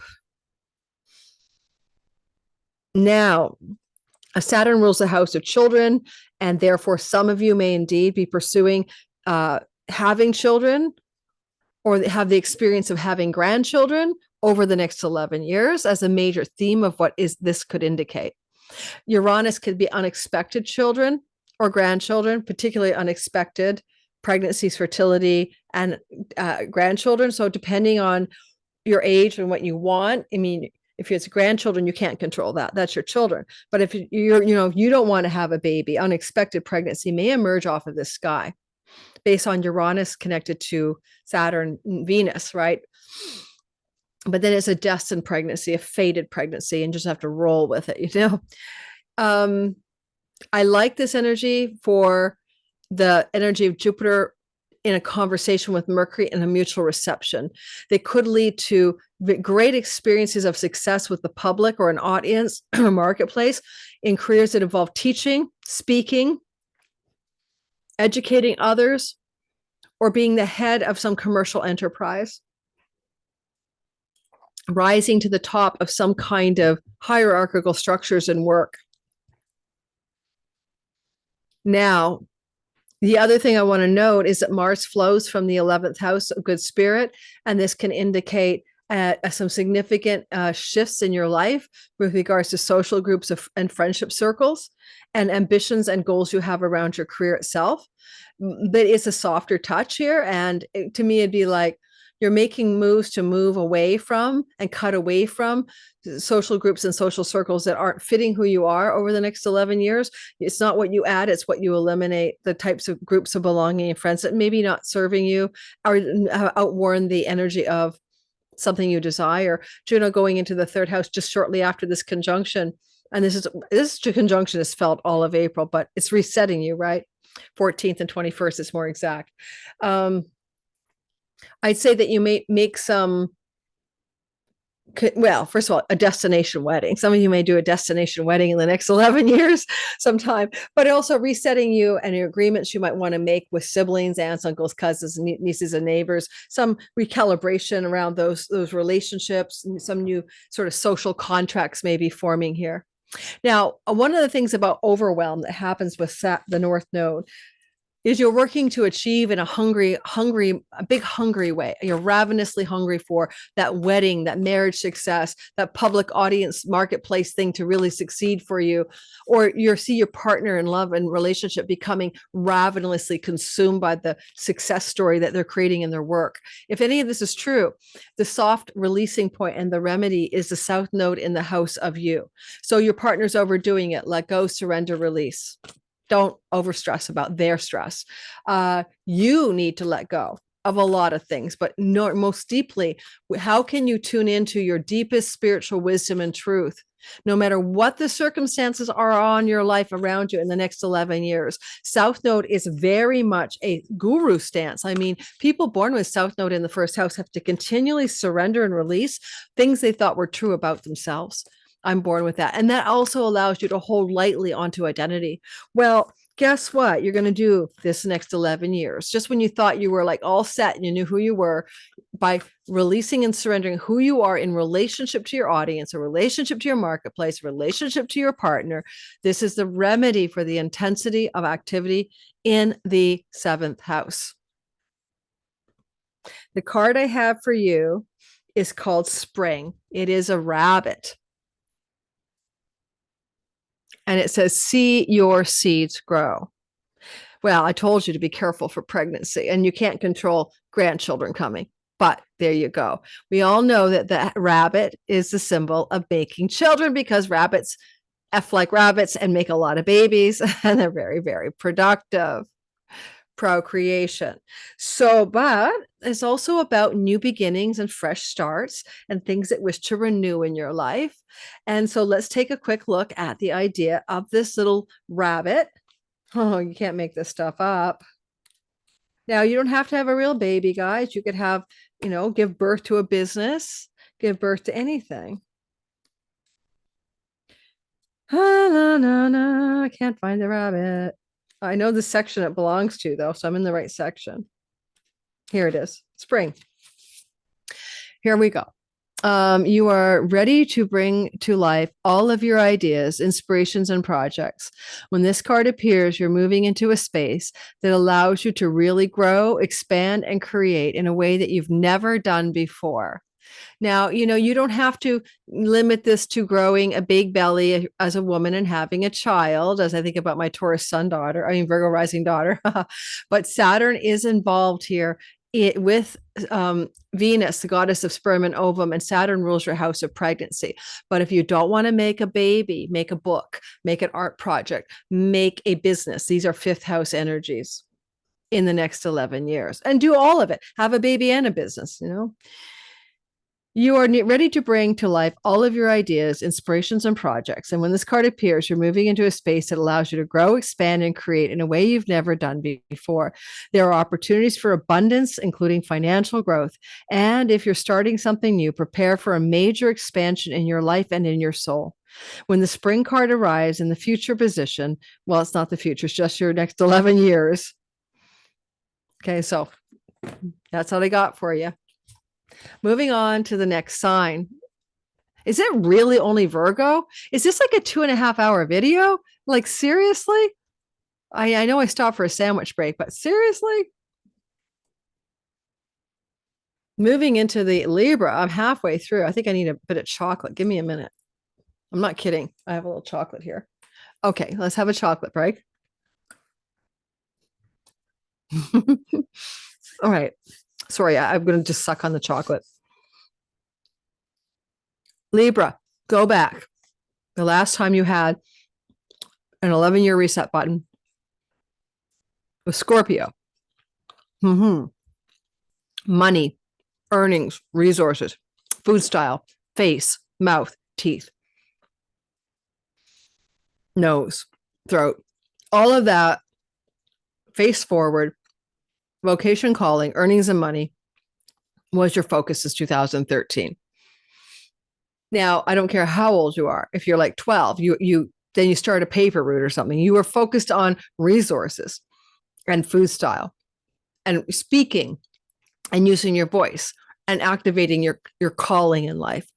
Now, this is also a phase that's over. So what you're looking at as your next 11-year horizon, starting this April, is you're looking to the sixth house. It's the house of work, your job. Underneath it, it's a house of service, to service your debts karmically and realistically. And when we have a debt, a credit card payment or a reoccurring payment or hydro bills and stuff, those bills and debts belong to the sixth house. Now, the energy of the sixth house is animals, pets, domestic animals, who used to be our servants. And how can you be a servant in the world, FYI? And its sixth house is also the house that connects you to your kind of your sense that you have a way to not be sick. It's a house of sickness, and often we'll get indications of how to avoid being ill. And of course, Pisces rules your feet, so be careful for your feet. But it points to ways to not get sick when we see major activations of it. So you're going to focus on health. A lot of health focus for you in the next 11, 12 years. With this energy, North Node says fated, destined opportunities in work coming your way in the next 11 years. For prosperity and abundance through hard work, exalted Venus that you deeply desire and probably really, truly enjoy. And I love Mercury here because Mercury is flowing to Jupiter, the Lord of the Pisces sky, in a mutual reception. And you could have an international business, a publishing success. You could have travel businesses. You might find it yourself leaning towards going to school for learning something new. And it really helps you find your truest business calling or work calling. There's so much goodness with Jupiter in the ninth house. It's kind of a natural, happy place for him. And he witnesses in a mutual reception to Mercury, the sixth house. So you can also say that you're aligning your work with a deeper, truer dharmic purpose. So it's not just work, it's deeply meaningful work, and it aligns with you. And with Mars at the top of the sky, it's probable that a lot of you will leave behind, quit, or change your line of work. Probably not your job as much as your career path. The livelihood, the vocational direction is going to change. Certainly, you have a lot of abundance when you make these changes. If you're an employer, you have an abundance of employees. And if you don't think you will be an employer, then check back in 11 years. You'll be well staffed, okay? And pets can bring you an exquisite joy. And if you don't have animals now, or if you want to get animals, the answer is yes. I love the fact that if you are thinking of changing your job, that Juno moving into the second house can secure a new position or job offer or opportunity sometime maybe April and May. But the energy is bigger than a short-term story. Ultimately, you want to line up yourself into a more meaningful and a successful line of work and career. Even if you're retired, then what are you doing that brings you joy, that makes you of great service to the rest of the world in a way that you feel like you are a servant of the greater good? There's some exciting surprises in the chunky money house. Some of you may come into some inheritance money. Can't pretend I don't see it in the next 11 years. A significant chunk of inheritance money, or your spouse does, either one. And with Saturn in the North Node placement as the ruler of the fourth house, there may be some exceptionally powerful opportunities regarding land, property, home, real estate, whether you're buying, selling, or purchasing. All of those can be true.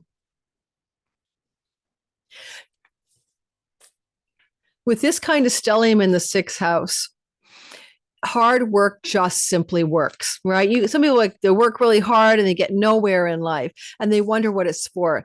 Hard work works for you, and brings abundance and prosperity, but be careful because Saturn works hard anyway. North Node makes him work harder than he normally would, and that would be burnout. And in this regard, just in case. Oh, and office romances. If you're single, you may meet somebody in an office romance, a partner of destiny. But to avoid the burnout factor, tap into the South Node surrender of the 12th house. The South Node surrender of the 12th house would be a spiritual practice. Quiet hours in solitude, tending to your own soul, connecting to chances to vacation to far off foreign shores and lands and distant places that feel familiar and are very soulful for you. That is the remedy for the intensity of the sky. Let's take a look and see what we get. Here we go. What is the message for you, Libras, in the next 11 years? Shaman. Woo-hoo. Well, that's the 12th house to tend your soul. Shaman, trust in higher forces. Let's take a look. Shaman,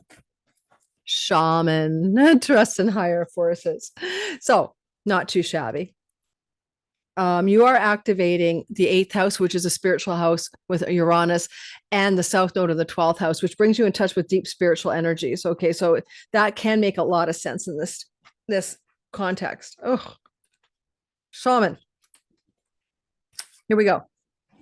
Trust in your angels, guides, and ancestors. If you've given your power away, claim it back. There are spiritual allies working in your favor, and their miracles will unfold much more easily when you move into a state of trust.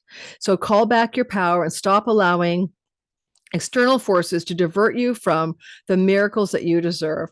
Hand over all of your concerns to your spiritual allies. When you do so, you allow them to send you intuitive guidance and messages that allow you to correct the situation and come out on top.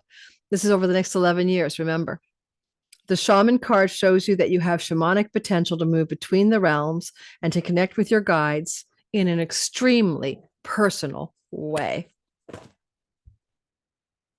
Moving on to the next sign.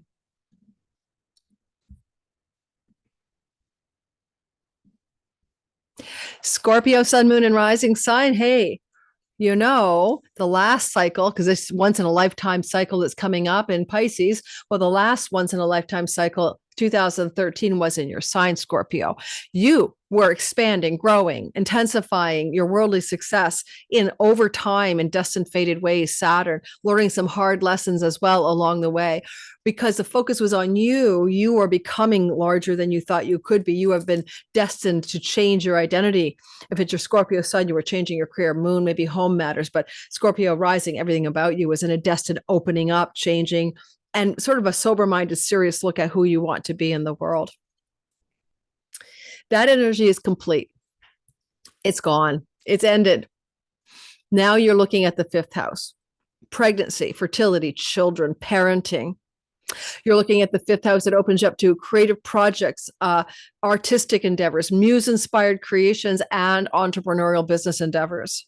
You're all equipped to have a super powerful, super prosperous entrepreneurship. If you've always wanted to cut out of the workaday world and start your own business, then Scorpios, go for it, or become a full-time artist or whatever. Use your natural talents, abilities, and intelligence and gifts. The fifth house, turn a hobby into a career.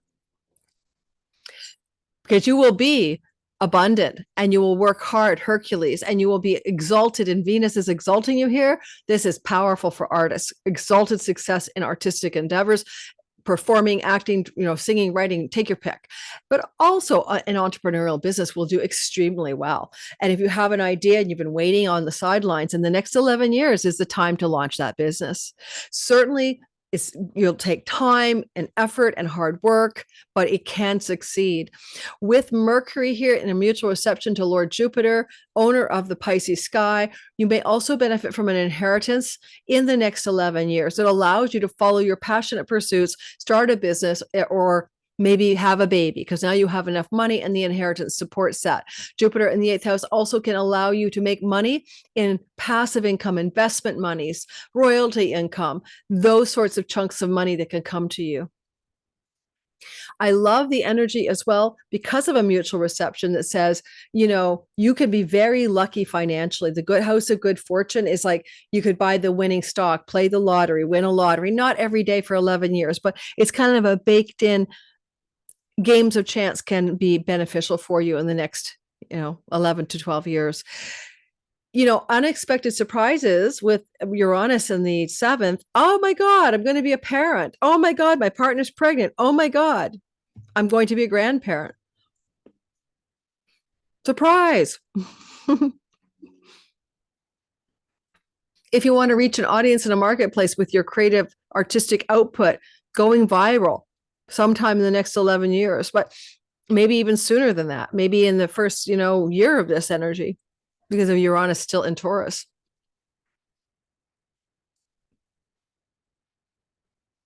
I like the idea that Mars wants you to travel abroad for leisure, for pleasure, and for creativity.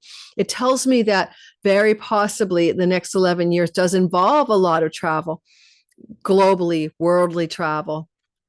Certainly, if you do that, it inspires your muse, it makes you feel good, it gives you luck and joy to travel.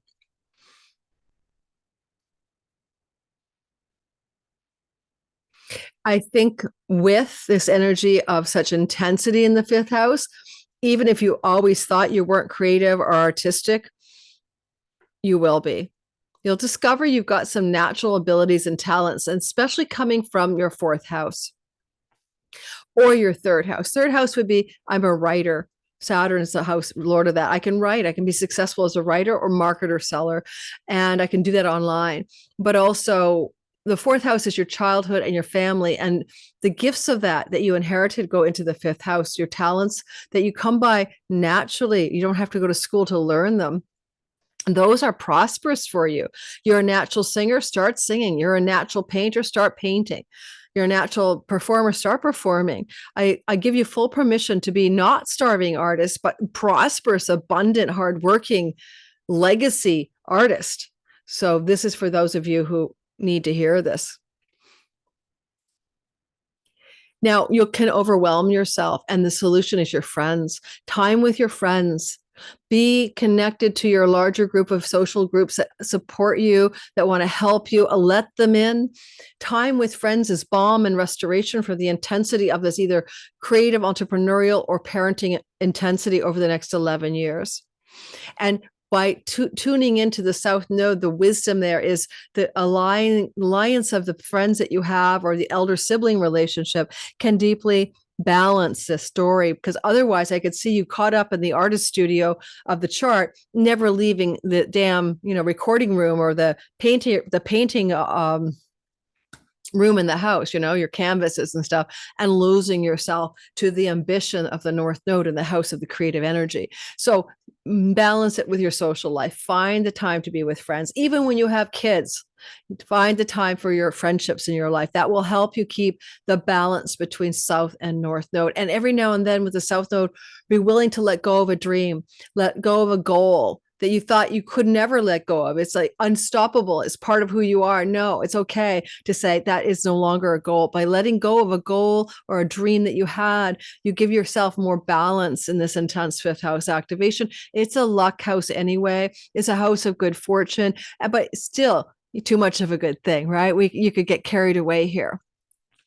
Venus loves luxury and pleasure, and be cautious. Like, there's only so much Dom Perignon you can drink, right? Like after the first couple of glasses, you should just stop. So the only downside is a kind of a hedonistic immersion in life's pleasures at a complete loss for the deepest part of your life's goals and dreams from a deep spiritual wisdom. So that's my only thing. You could become very orgy-like if you're not careful. Now I'm going to draw a card, Scorpio. It's that, the rapper lifestyle, my jet, my orgies, whatever. Okay. Let's go ahead and give you a message for the next 11 years. Hang in there. What is it for Scorpios? Oh, that card's got a tingle to it. Take charge with authority. That's your card, Lord. That's like the Emperor in the tarot. Those are ram's heads on either side of him. You might notice those are rams, I think, ram's horns. And that's your card. And that's an Ankh in his hand, an Ankh, the Egyptian Ankh. I think it's eternal life. Let's take a look, shall we? And talk about the Lord. Now, it is the Emperor. And I think this is not the same deck, but it reminds me of the Emperor, which is a card of material success and business success. This is page 50. Could be becoming a parent, right? A father. Page 50. Take charge with authority. Sometimes you have to take control in order to be honored. And if you feel that your kindness or gifts are being taken for granted, it's time to change that.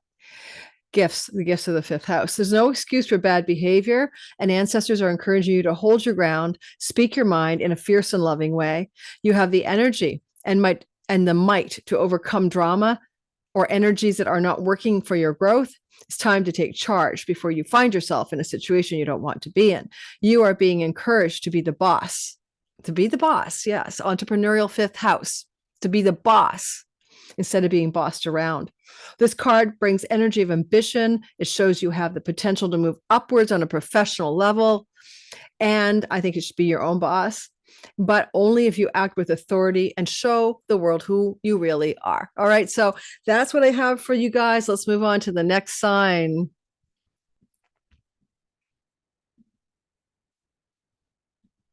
After Scorpio, the next sign is always the same. It never changes the order. Zodiacal order is Sagittarius.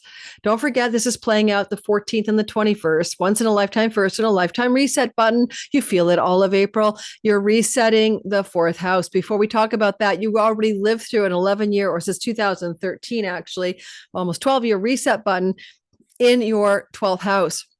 Sagittarius, did you move to a foreign country? Did you investigate spiritual awakening deeply? Did you find God? Did you illuminate your soul? Did you spend a lot of time in solitary confinement alone? Did some of you have to go into hospital-like settings? Did some of you find that you felt like you were in a karmic ditch? Did some of you find that you had to take a hold of those addictions and wring them out of your life? That is what happened, and that is done. Breathe easy. Now you're working on the fourth house, another moksha liberation house, but it can help you liberate from your mom, your dad, your family of origin, your tribe, the cultural and societal norms by which you have run your script. Now, Rahu North Node can bring you to a foreign country to live. Now, you could have traveled a lot to foreign shores and maybe relocated in the last cycle. But this one, Rahu North Node in the fourth house, means to be the outsider, the outcast, or the foreigner in the land in which you live. And therefore, I think some of you may relocate your home to another country in the next 11 years, but you will have joy and pleasure and exalted Venus and prosperity and abundance because of that. You may also labor the 12 labors of Hercules and work hard in another place, in another country. Also, you may buy or sell real estate in another country or even in your own country. Mercury here is in a mutual reception to Jupiter, and it could also indicate that you will move to another place, maybe foreign to where you normally would live because of a new relationship, or that you will change your home because of the end of an old one. Jupiter goes both ways in the seventh house. And this can be true over the next 11 years, but evidence thereof is likely to show up in that first year, not way down the pipeline. It's a very unique Jupiter energy that's baked in here. The wheels of your life are spinning. New home, change of home, destined shift of home, because of beginnings and endings in long-term and committed love relationship. Especially here as well with Jupiter in a mutual reception to Mercury. If you wish to sell a home or buy a home, especially sell. Legal contracts around buying and selling property are highly auspicious and very prosperous for you at this time, and can continue to bake that energy in over 11 years. You could find that Mars is trining from the 8th house as this is happening, and that could indicate a very strong energy field around taking possession of money from property proceeds, such as selling a home or selling over the next 11 years, just being able to prosper from property marketing and selling. So if you want to start a career as a real estate agent because you don't have a career path yet, that would be good, that kind of thing. Saturn is also the ruler of your second house of earnings. And so there is a possibility for you guys to make money by being like a real estate developer, a builder, with Venus, a gardener, a designer, a landscape architecture person. Again, anything to do with those kinds of professions may look really good on you as a direction to go in. You may benefit financially from your family of origin and specifically your mother, but with Venus here, also siblings, especially sisters. And I'll say siblings in general with Saturn ruling your third house. So siblings can be very beneficial, and an elder sibling, one above you or one younger, but actually either one above or one younger, both of those siblings, either of those siblings can be a prosperity boon for you. Now, it depends on how old you are, because some of this could mean the passing of an elder sibling could become an inheritance. Okay. Now, or you get some bequeathment from that in the next 11 years. You could find with this energy that you are very fond of leisure and pleasure in the home. And Saturn says refinement. And therefore, suddenly you realize that your home should be filled with beautiful things. And the next 11 years, you accumulate antiques and art and refined, high test, high grade, very luxurious furniture and decorations in the home. All of a sudden, you're like, there's nothing like a really good Ethan Allen sofa. You know what I mean? Like you're not going to skimp on the brand name IKEA stuff. I know you're going to go all the way here. I don't know why you would do it. Maybe you have the money to do it, but there's a attention to beauty and prosperity and luxury in the home. And it's possible with Juno getting ready to move into the 12th house, and if you're a single person, then you may meet somebody that you would like to commit to, but they may be from another country than you, far off land, foreign shore, and you may want to legalize a union with a foreigner in some way, whether you meet them now in 10 years from now, it could indicate like, no, I don't mean a mail order bride either. Made me laugh, but just that you're going to accrue or have a marriage with someone from a foreign shore than your natal birthplace or country of origin. Uranus can give you some unexpected surprises regarding pets and rental opportunities. And so, in other words, stray pets show up at your doorstep and now you've got one. Also, positive and surprising opportunities to rent a property. Like, oh my God, this person, wants to rent me their house in Switzerland for a year. And you're like, I'll take it. Or you may rent out your property and have surprising and positive experiences by doing that. Either one is possible. To unplug from the intensity of your beautiful luxury, gorgeous attention to your home, or exalted love in the home, or all the work you're doing to decorate and design and build homes or something. All the intensity, because it brings you worldly success and financial abundance, can be too much. You lose your balance. To find balance is South Node in the 10th house. That's a tricky one. You could let go of a father relationship, let go of obedience to authority, surrender, however, your reputation. Do you always have to be on your A game? Do you have to get the next architecture award? Can you just let go a bit? Or maybe surrender your ambition in your career, because this could look like you're spending a lot of time at home just enjoying your life in the next 11 years, maybe doing art at home, maybe enjoying friends and having big dinner parties in the home. And maybe you don't have to have a career. Maybe the balance point is to let go of your reputation and social standing. You could be a hermit of luxury here. So it's okay to do that. And maybe because you're married, Jupiter in the 7th house could indicate because you're married, and maybe your life has become more simple in some way. That's what I've got for you. I mean, I'm not worried about your finances. Saturn is the ruler of your resources and savings, and he's with his exalted Venus in this Abundantia. Your finances are, for most of you, fine. This is general bell curve astrology, not your natal chart, but it still says for most of you, Sagittarius, around the money story, things are looking better, not worse, in the next 11 years. Some of you may get lots of money from a divorce proceeding as well. That's another option here. All right, I'm going to draw a card for you. And I'm going to draw from the Angels and Ancestors deck. Are you ready? I'm ready. Let's see what we get. And I can't wait to get a new computer because I'm not on a really extensive filter here. This is something with the lens of my camera is like conking out on me. All right, this is an old computer, not that old. 2, 3, 4, 5, 4 years old. MacBook Air. All right, here we go. What's the message for Sagittarius? All right, here we go. That one surprises me. Be fearless and stand strong. Because I don't know. Right away I'm thinking, oh, really? Well, you have Mars in the 8th house. The soldier is in the house of death.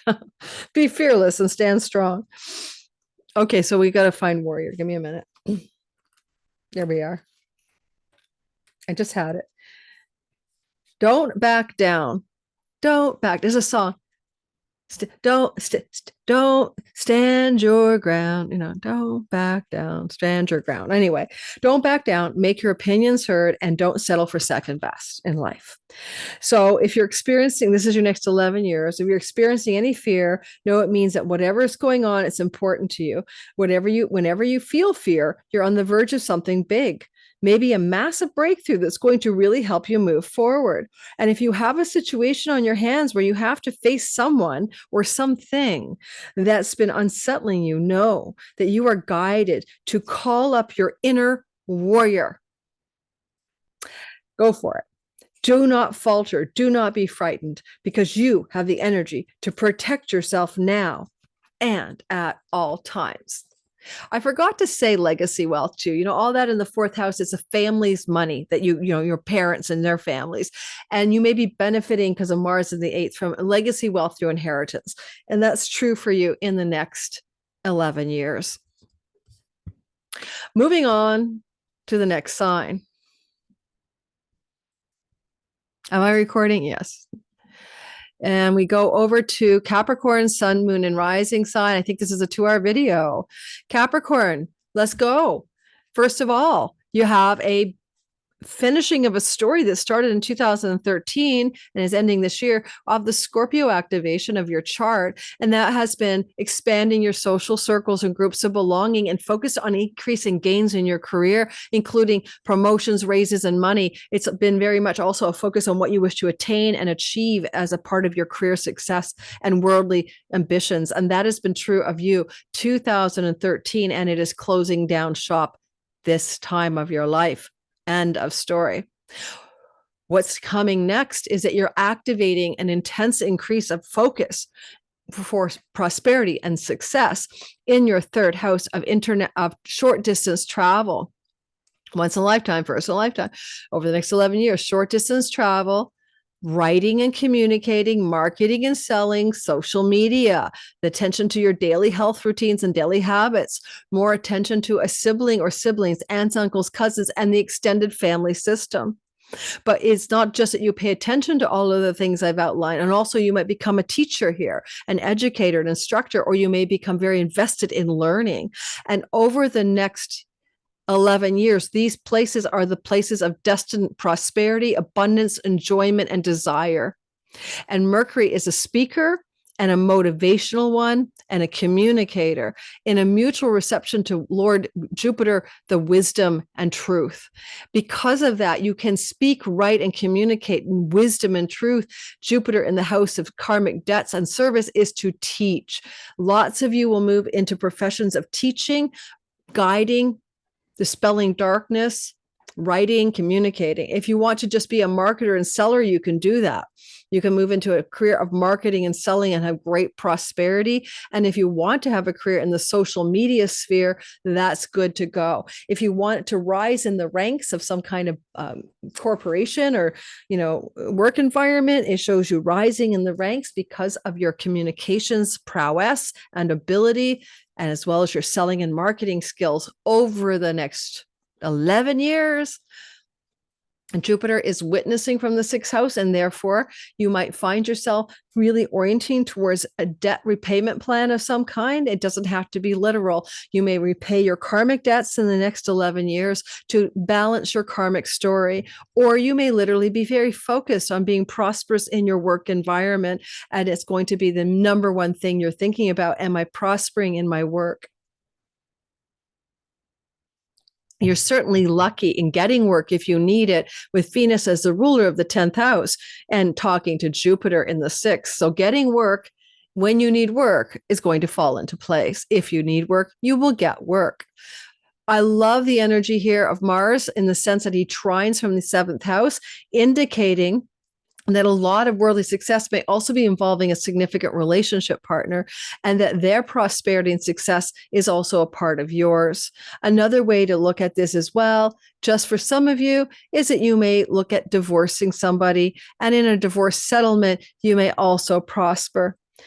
This is also an indication, just perhaps, that with Uranus in the 5th house, there may be some unexpected pregnancies here. You may be having a baby, or your partner, or maybe, you go on a leisure trip or two and you're having a lot of fun, in the romantic Airbnb, but birth control failure. What the hell is that? There's a bird out there. And another thought is a destined fated birth of grandchildren. I wonder if some of you might be really focused on wanting to reside in a neighborhood that brings you joy, enjoyment, pleasure. And Rahu can mean a neighborhood in a distant, far off place where you are the outsider or like the foreigner in that hood. And if that's the case, then you're going to enjoy that neighborhood or that foreign sort of neighborhood place. And you'll be prosperous, abundant, and plentiful there. You may want to get closer to your nieces, nephews, aunts, uncles, cousins, kinship folk, kin group, or younger sibling, or siblings in general. There may be a call here for you to deepen and be more connected in a longer and more enduring way to those parts of the family system that you normally would be in the next 11 years.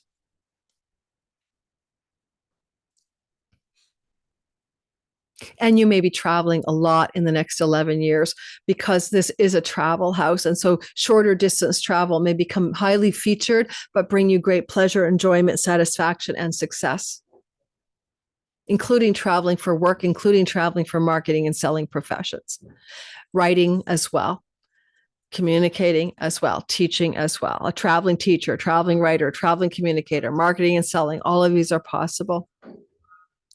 Now, sorry about that sound. Obviously, there's a truck backing up. I think it's a garbage guy in the alleyway, but you get it, right? What do you need to dump into the garbage can, Capricorn? Juno is kind of getting involved over there. She is in Scorpio on the 14th, right? We just lost a day, so you can't see her, but let me go back a bit. Oh my goodness, tickly throat. Well, I'm not going to worry about it.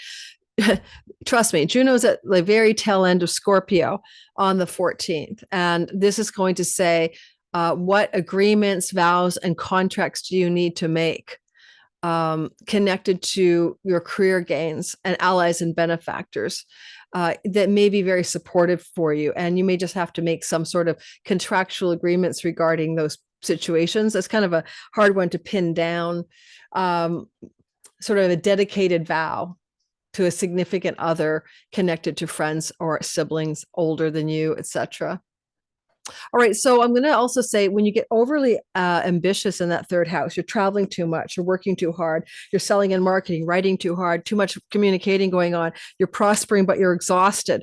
Okay. You're spending too much time with the cousins, nieces, nephews, aunts, and uncles, and you're just wiped out. The next 11 years, what's the solution for the over ambitious striving of Rahu? Here is a South Node. It's your soul, guys. It's going into a temple, an ashram, a pilgrimage. It's talking to the guru. It's meditating in the temple. It's finding a spiritual path that supports your journey. And by doing that, you temper the ambitious successes of the third house. You could have a massive success story as a writer or a teacher here, or setting up a brick and mortar business even. But how do you get away from the intensity of that? And where you just feel like you're overwhelmed by how much success you're striving for, and you might burn out. Well, you go into your soul. So again, pilgrimage, getaways, foreign lands, gurus, teachers, shifting your perspective because you have a introspective or meditative practice. Let's get a card for you and see what we get. You Capricorns are resourceful. You work hard for your money. You don't give up. You climb the mountain to success. Right. So, you guys, unless you're debilitated, like, if Saturn in your chart is in rough shape, like in Cancer, for example, you might have problems with what you're supposed to be doing. But for the most part, you guys are pretty good at that stuff. Eagle. See from a higher perspective. Fly like an eagle. That happens to be a very good card for a Cap because you're always on the mountaintop anyway. And eagles are often perched in high mountainous nests. So let's take a look at Eagle. And this is your message for the next 11 years. Okay. See from a higher perspective. Eagle medicine swirls around you, encouraging you to recognize that your views or vision may be limited at this time. Is there a chance that your own desperation, the needs of your ego, could be blocking you from seeing the potential in your current situation?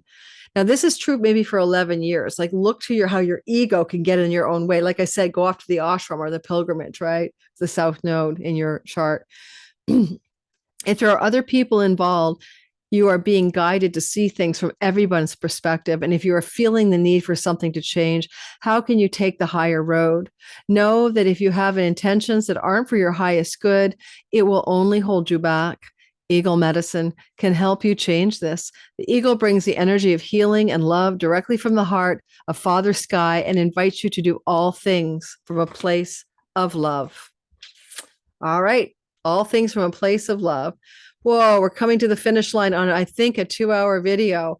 Let's move into I Am One of You. I'm an Aquarius rising. I see people in the comments say, you said you were an Aquarius or an Aries, and they're all pissed off at me for some reason. Excuse me, I went way too far. Guys, I'm an Aries sun and moon. I'm an Aquarius rising. And every single video, I always remind you to listen for all three. Alrighty, Aquarius, sun, moon. If you listen to the beginning of my videos, I tell you why. All right, so Aquarius, sun, moon, and rising sign. It's all about the money this time. A once in a lifetime 12-year financial reset plan. But before we get to that story, let's remind you of the Scorpio 10th house of career that has dominated your life for the last while. Since 2013, you've been aspiring to reach the top of a career mountaintop, a sky top, Scorpio, a peak of a waterfall, so that you could be the best you can possibly be in your reputation, celebrity, career, and advancements of your vocational path. And that started in 2013. And I talked about this in the beginning. Go watch the cycles of these resets. And now that ambitious career success stuff is done. And Saturn categorically represents career and purpose anyway, and let alone in the 10th house of career and purpose. So it's been all about your career since 2013. Can I say yes? Yes, I can, because not only did I end a marriage in 2015, more or less, and then spent all that time celibate and alone. But what did I do in all those years? I worked on my career, right? So you would have noticed a lot of Aquarians that was the most important thing. Now, say you were retired, I don't have a career since 2013. Then what were you doing that gave your life a sense of visible actions that people witnessed you doing, that people respected and you felt good about? Like, these are my goals for success. What were they in your retirement, right? If you were a student, obviously the goal was to be a good student. Now, like, I have a retired Aquarius sun friend, right? A doctor. So what was he doing then? Well, he had land and he had olive presses, and he grew, what do you call those? Hazelnuts. And he became proud of the thing he created, right? They go out and press the olives and bring it to the farmer's market. So, well, we always do something. I don't know. People get mad when I say I'll never retire. Like, what are you guys doing? Golfing all day? Sure you can, but you got to have more purpose than to recreate, right? I think we do anyway. Now, I don't care how hard you work. I work my ass off. I got Saturn in the first house. I think we should be giving back, because we're the wise elders, the wise men and the wise women, to give back to the world and be of service in some way. All right, that's my lecture. I will tell you now, we're moving into riches, right? End of story. It's all about wealth. Career and wealth are not synonymous. I worked my ass off since 2013, and I only got some prosperity in any measure out of it in the last 2 years. So why I want you to focus on the money house is because that's what the sky says. It tells us that you can be super cornucopia abundance in the money and finances. Hercules, the 12 labors thereof to redeem himself, redemptive hard work to redeem oneself and claim immortality for the things we did that were bad, that also lead to prosperity and abundance and an exalted financial prosperity, but also enjoyment and pleasure and higher spiritual values around the work we do, connected to Saturn, longevity over time, grinding and keeping at it, not giving up, stabilizing money, increasing money, and North Node, destined and fated, ambitious and worldly success, and Mercury, communicating, speaking, teaching, and writing. Now, all of that said, this is the house of your face. And Venus is exalting it. And Saturn is age. So exalted beauty and age, right? For example, you could get your teeth redone. You can get veneers. If you want to get a nose job, I guess you could do it. It's going to make your face more beautiful over time. But it doesn't have to be physically beautiful. It could be radiant. It could be beautiful because the exalted Venusian energy of a divine and etheric and transcendent essence of beauty will shine through you. So don't run out and get your face dermabrated. Also, Mercury, you might want to write, you might want to speak, or you might want to study or teach. Mercury is talking to Jupiter, Lord of the second house, the resources, the money, and the earnings, from the fifth house of entrepreneurship, creativity, and art. Are you going to write books? Are you going to perform? Are you going to make music? Because you got a voice in this world. Your voice is motivational, inspired, and dreamy. It's mercurial, Piscean. It's not the details. It's not the IKEA instructions. It's not this 10 steps to this and that. It's much more motivational, much more visionary and inspired Mercury towards something Jupiterian in the fifth house. So that's entrepreneurial, guys. That's creative and artistic energies. This is not climbing a corporate ladder to get rich. Not at all. This is finding your joy and your natural talents and gifts being expressed. This is luck. Yes, it is very good fortune also baked in. You may come into some money unexpectedly fortunate, unexpected financial gain, maybe from land, property, home, and real estate, maybe from legacy wealth, maybe in this chart from a lottery win. Now, could you just do one lottery win in 11 years or multiple? I don't know, but there's all of these possibilities here for financial luck. Now, the mutual reception means that Jupiter has Mercury's attributes and vice versa. So your Jupiter in the fifth house is just lucky, good fortune financially. Your creative energies are boosted, but then he gets a bit of a mercurial energy there too. So it's also allowing for ideas that are prosperous and creative outlets that require you to come up with creative and abundant ideas. I want to mention that fertility with Jupiter is possible. Venus is goddess of sperm and ovum. She's in Jupiter's house talking to Jupiter. Some of you may birth a baby business, a baby book, or a baby, or give birth to or impregnate your partner or whatever. So there's some fertility here as well over the next 11 years for Aquarians who are thinking of starting a family. The answer would be yes.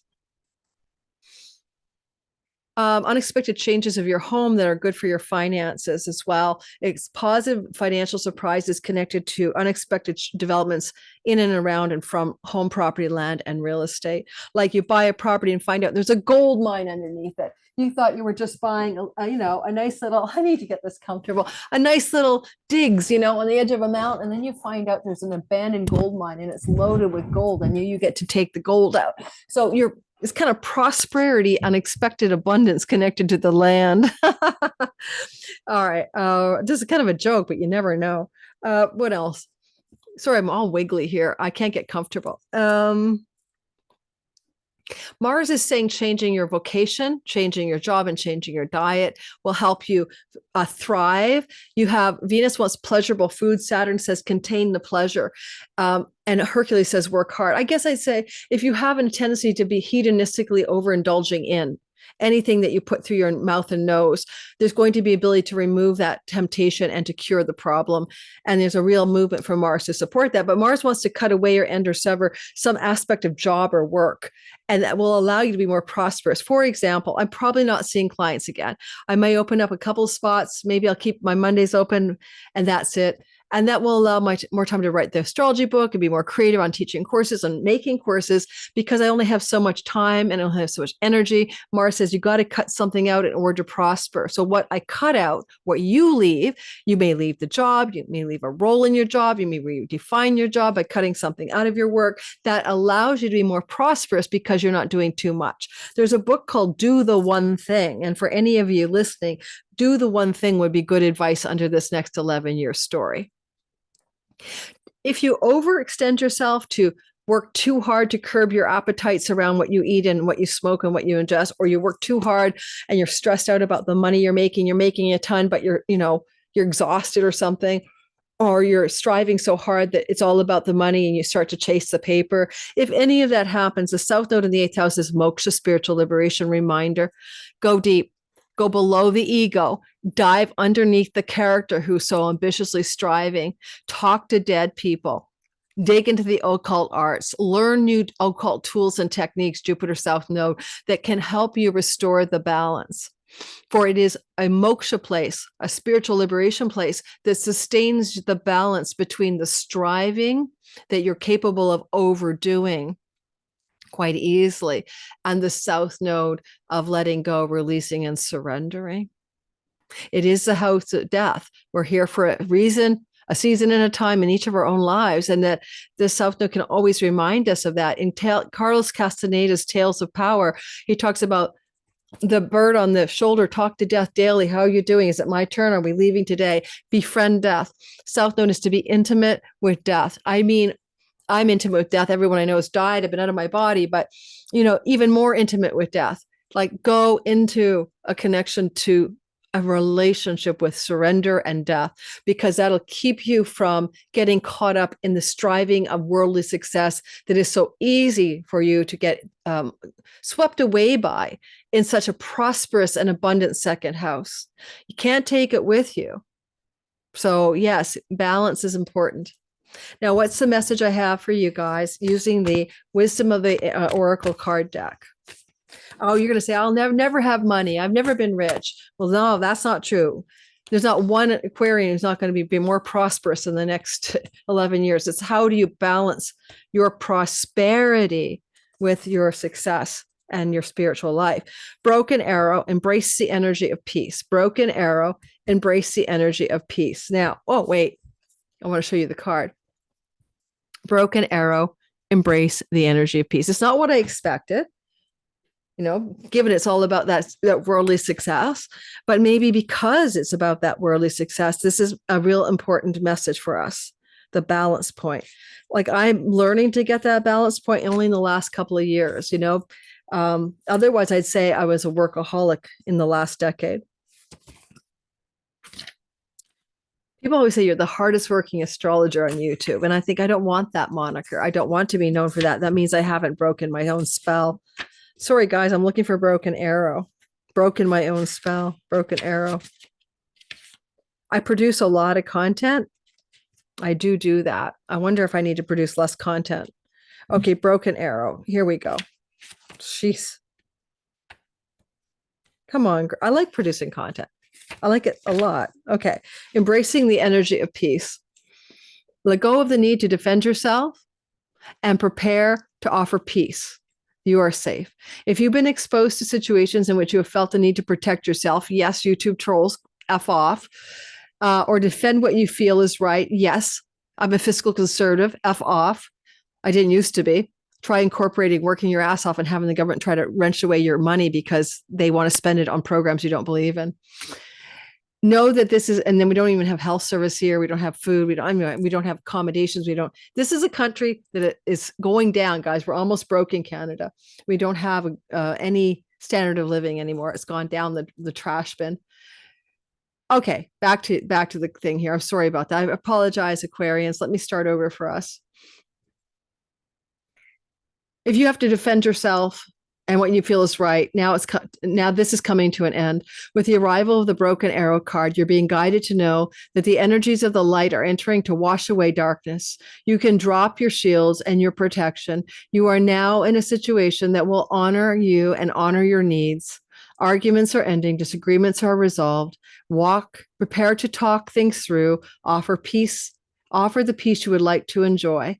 In order to move forward in a more fearless way, it is important for you to let go of the idea that you can be hurt by any situation or people, because this will only work against you. Know your angelic guides and ancestors are standing around you, protecting you and taking you lovingly forward. Okay, it's like be defenseless, surrender the need to get your dukes up.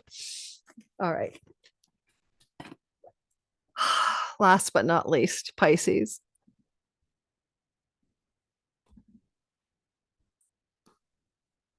Pisces, let's get you up and running. Pisces, sun, moon, and rising sign. What's the score? What's the scoop? What are we doing here, Pisces people? Number one, Pisces, let's talk about the idea, the concept of you being fulfilled, you being expanded, you being beautiful, you loving yourself, you having the experience of success landing on your doorstep. That's your next 11 years. However, look back to see how did it feel to have a ninth house nodal reset button in 2013 in your Scorpio ninth house, because you might have educated, gone back to school, traveled extensively, moved to a foreign country, gone off to university. You might have been focused on your spiritual path, your spiritual belief, your dharma. You might have been focused on third marriages, success stories. You might have been focused on coming into an alignment with dharma, purpose, and meaning in your life above all else. That was that. That's gone. It's done. It's complete. It's finito. Now, instead, you're moving into a focus on your own self. How are you going to take that alignment with purpose and express it through your being? How can you shine your purpose and your dharma, your gifts and your talents into the world? Because the North Node will bring you the personal, exceptional, worldly success for a first and a once in a lifetime story that will never come back again. You got it now through to 2000 and 11 years from now, 2037. And I love the energy of abundance for you. Cornucopia, an abundance of health, an abundance of well-being, an abundance a Pisces sun of career success, an abundance Pisces moon of home success, an abundance Pisces rising of any success you wish to have in your life, because you're the center point and the steering wheel, an abundance of success in children and marriage and career and artistic creations and entrepreneurship and etc. So the risings get to allot the abundance wherever they want. I love that you can be realistic and steadfast, hardworking and enduring, but enjoy the process tremendously and love the experience of you being you in the next 11 years. And the North Node says worldly success and destined change. And Saturn says over time, and Venus says, I'm loving this ride. Hard work, says Hercules. There are 12 labors. You can redeem yourself. It's redemptive. And so redemption through hard work and worldly success and blessings to you physically, especially for the risings. When I think about Mercury here, I think about what you want to communicate to the world, what ideas that you have that are exalted, beautiful, and holy ideas, what it is you want to message to others in your reality that lifts and inspires and brings good things to their lives as well. You know, Mercury is talking with Jupiter, the Lord of the Pisces real estate, in the 4th house. And there's a lovely hookup, a reception here between them. Jupiter can say, you could be very successful for messaging things about your family of origin values, things to do with your childhood values, things to do with what you learned when you were growing up, what you learned as a child. And the wisdom of your ancestral line and the truth and wisdom of your ancestral line can be channeled through you to benefit the greater good in things you wish to speak into this world or communicate into this world. Practically speaking, you're lucky in real estate and property over the next 11 years. Mars wants you to make some changes and do them with passion and enthusiasm. Maybe start an entrepreneurial business, write a book, do a creative project. Uranus gives you shocking and sudden and exciting developments connected to writing, communicating, social media, online world. You can publish a book, write a book. You can get entrepreneurial. You can have success through these modalities. You can become social media presence oriented and be very successful. And certainly entrepreneurial business success with Mars in the 5th house, flowing to the 1st house stellium. Saturn is the ruling planet of your 11th house of great career gains. I could expect for many of you, expanding your influence, becoming more well-known, having a bit of celebrity, having greater financial gain through the work you do. Assisting you is the elder sibling. Assisting you are other people that love what you're doing and want to support you and boost you and give you a leg up. The universe says, yes, we've got your back. You are literally looking at as well with this energy of Mars, you might consider a more profound relationship to your children. And some of you may change your home to be closer to your children if you have them. Okay, if you have children who are adults, for example, you may have a closer relationship to your children in the next 11 years. If you have children, some of them may de-nest and allow you more freedom to explore your own passions, but some of you may also move closer to be nearer your children with this kind of sky. I could see some also birth of more grandchildren, not children, but grandchildren can be coming to you. If you don't have them yet, then in the next 11 years, you could have some grandchildren emerging. It's hard to describe this for you because it's so rare. It's like once in a lifetime. I can't compare to clients, but there's such an intensity of expansion, growth, and worldly success coming directly to you. And, it's just landing there. Your ambition is increasing. Your joyful engagement in long-term goals and dreams are really valid for you. You're willing to look into the far future of the horizon line of what you want in the next 11 years and do the work to get what you want. And so if I have advice for you before I draw a card, if you can believe it, you'll see it. And if you want it, you can get it. And if you persevere and work for it, it will happen. Right? If you've been disappointed in the past, this is a different you. This is a different story. That striving and pushing and earning and striving, pushing, think, pursuing ambitious goals and dreams for success has failed you in the past. This is your 11-year stretch of yes, for once it works. Now, also, if you get overly compelled by your own ambitious desires to succeed at whatever is worthy of your attention, and that can happen. This is really good for book publishing deals. If any of you Pisces like to publish a book, that's because Juno is actually at the end of Scorpio when this first opens up on the 14th. And some of you could be very successful in the writing and publishing industry, just so you know. But I want to go back to, where can you find the remedy for this over focus on your own success? It's by paying attention to either two things: surrendering your attention on other people, particularly what the audience marketplace thinks of you, or what your husband or wife need from you. Letting it go. It is about letting it go. You can't, please all the people all the time for your fans. And when it comes to your marriage partner and their demands or what they need of you, it's time to focus on you if you have a marriage partner. You could get a destined soulmate partner out of this story as well.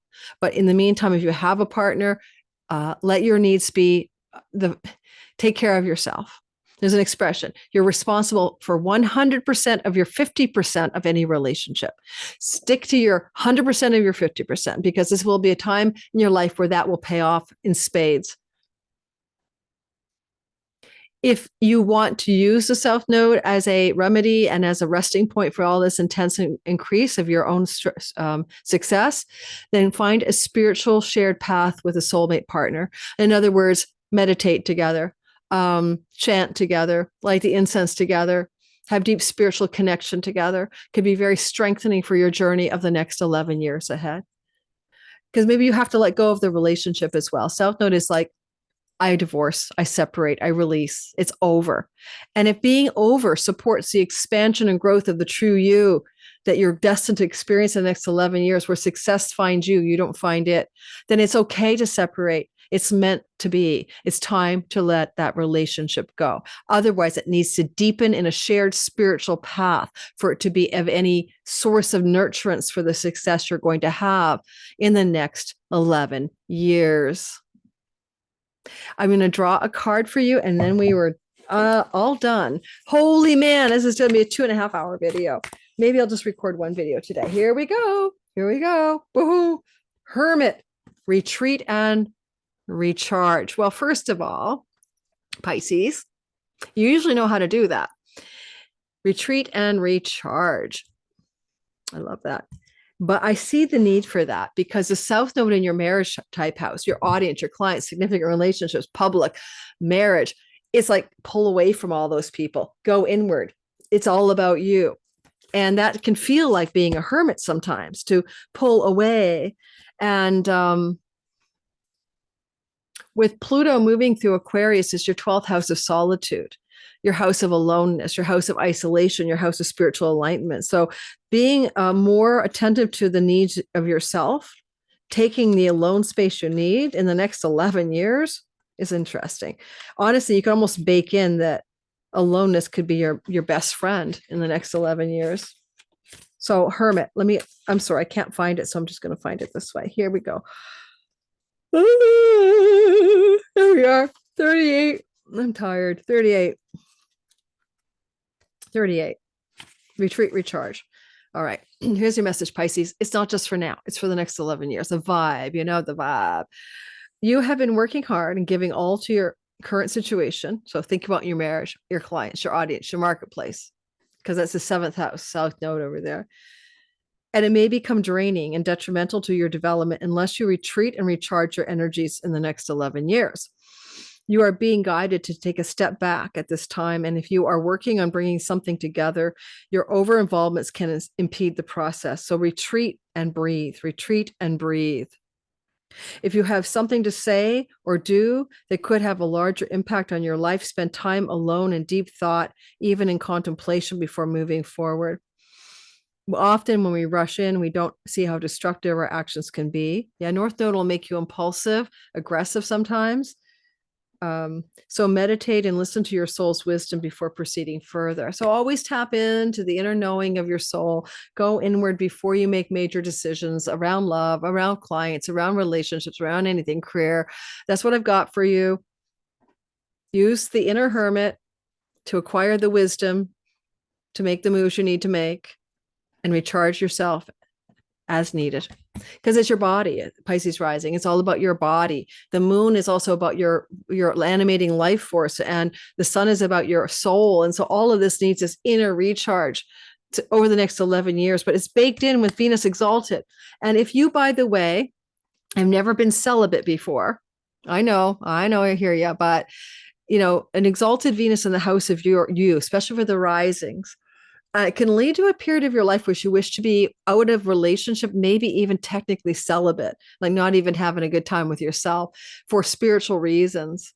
So I just want you to give you that information in case it's useful to some of the decisions you might be thinking of already. Thank you for listening. Don't forget, guys, like, subscribe, hit the notification bell. Whew. And please love this video up. I put a lot of energy into it. I really hope it helps you all. I really hope you can give it a thumbs up, hit the like button, share with your friends, and it really will be supporting this particular piece of content to succeed. Thank you so very, very much. Take care and bye-bye.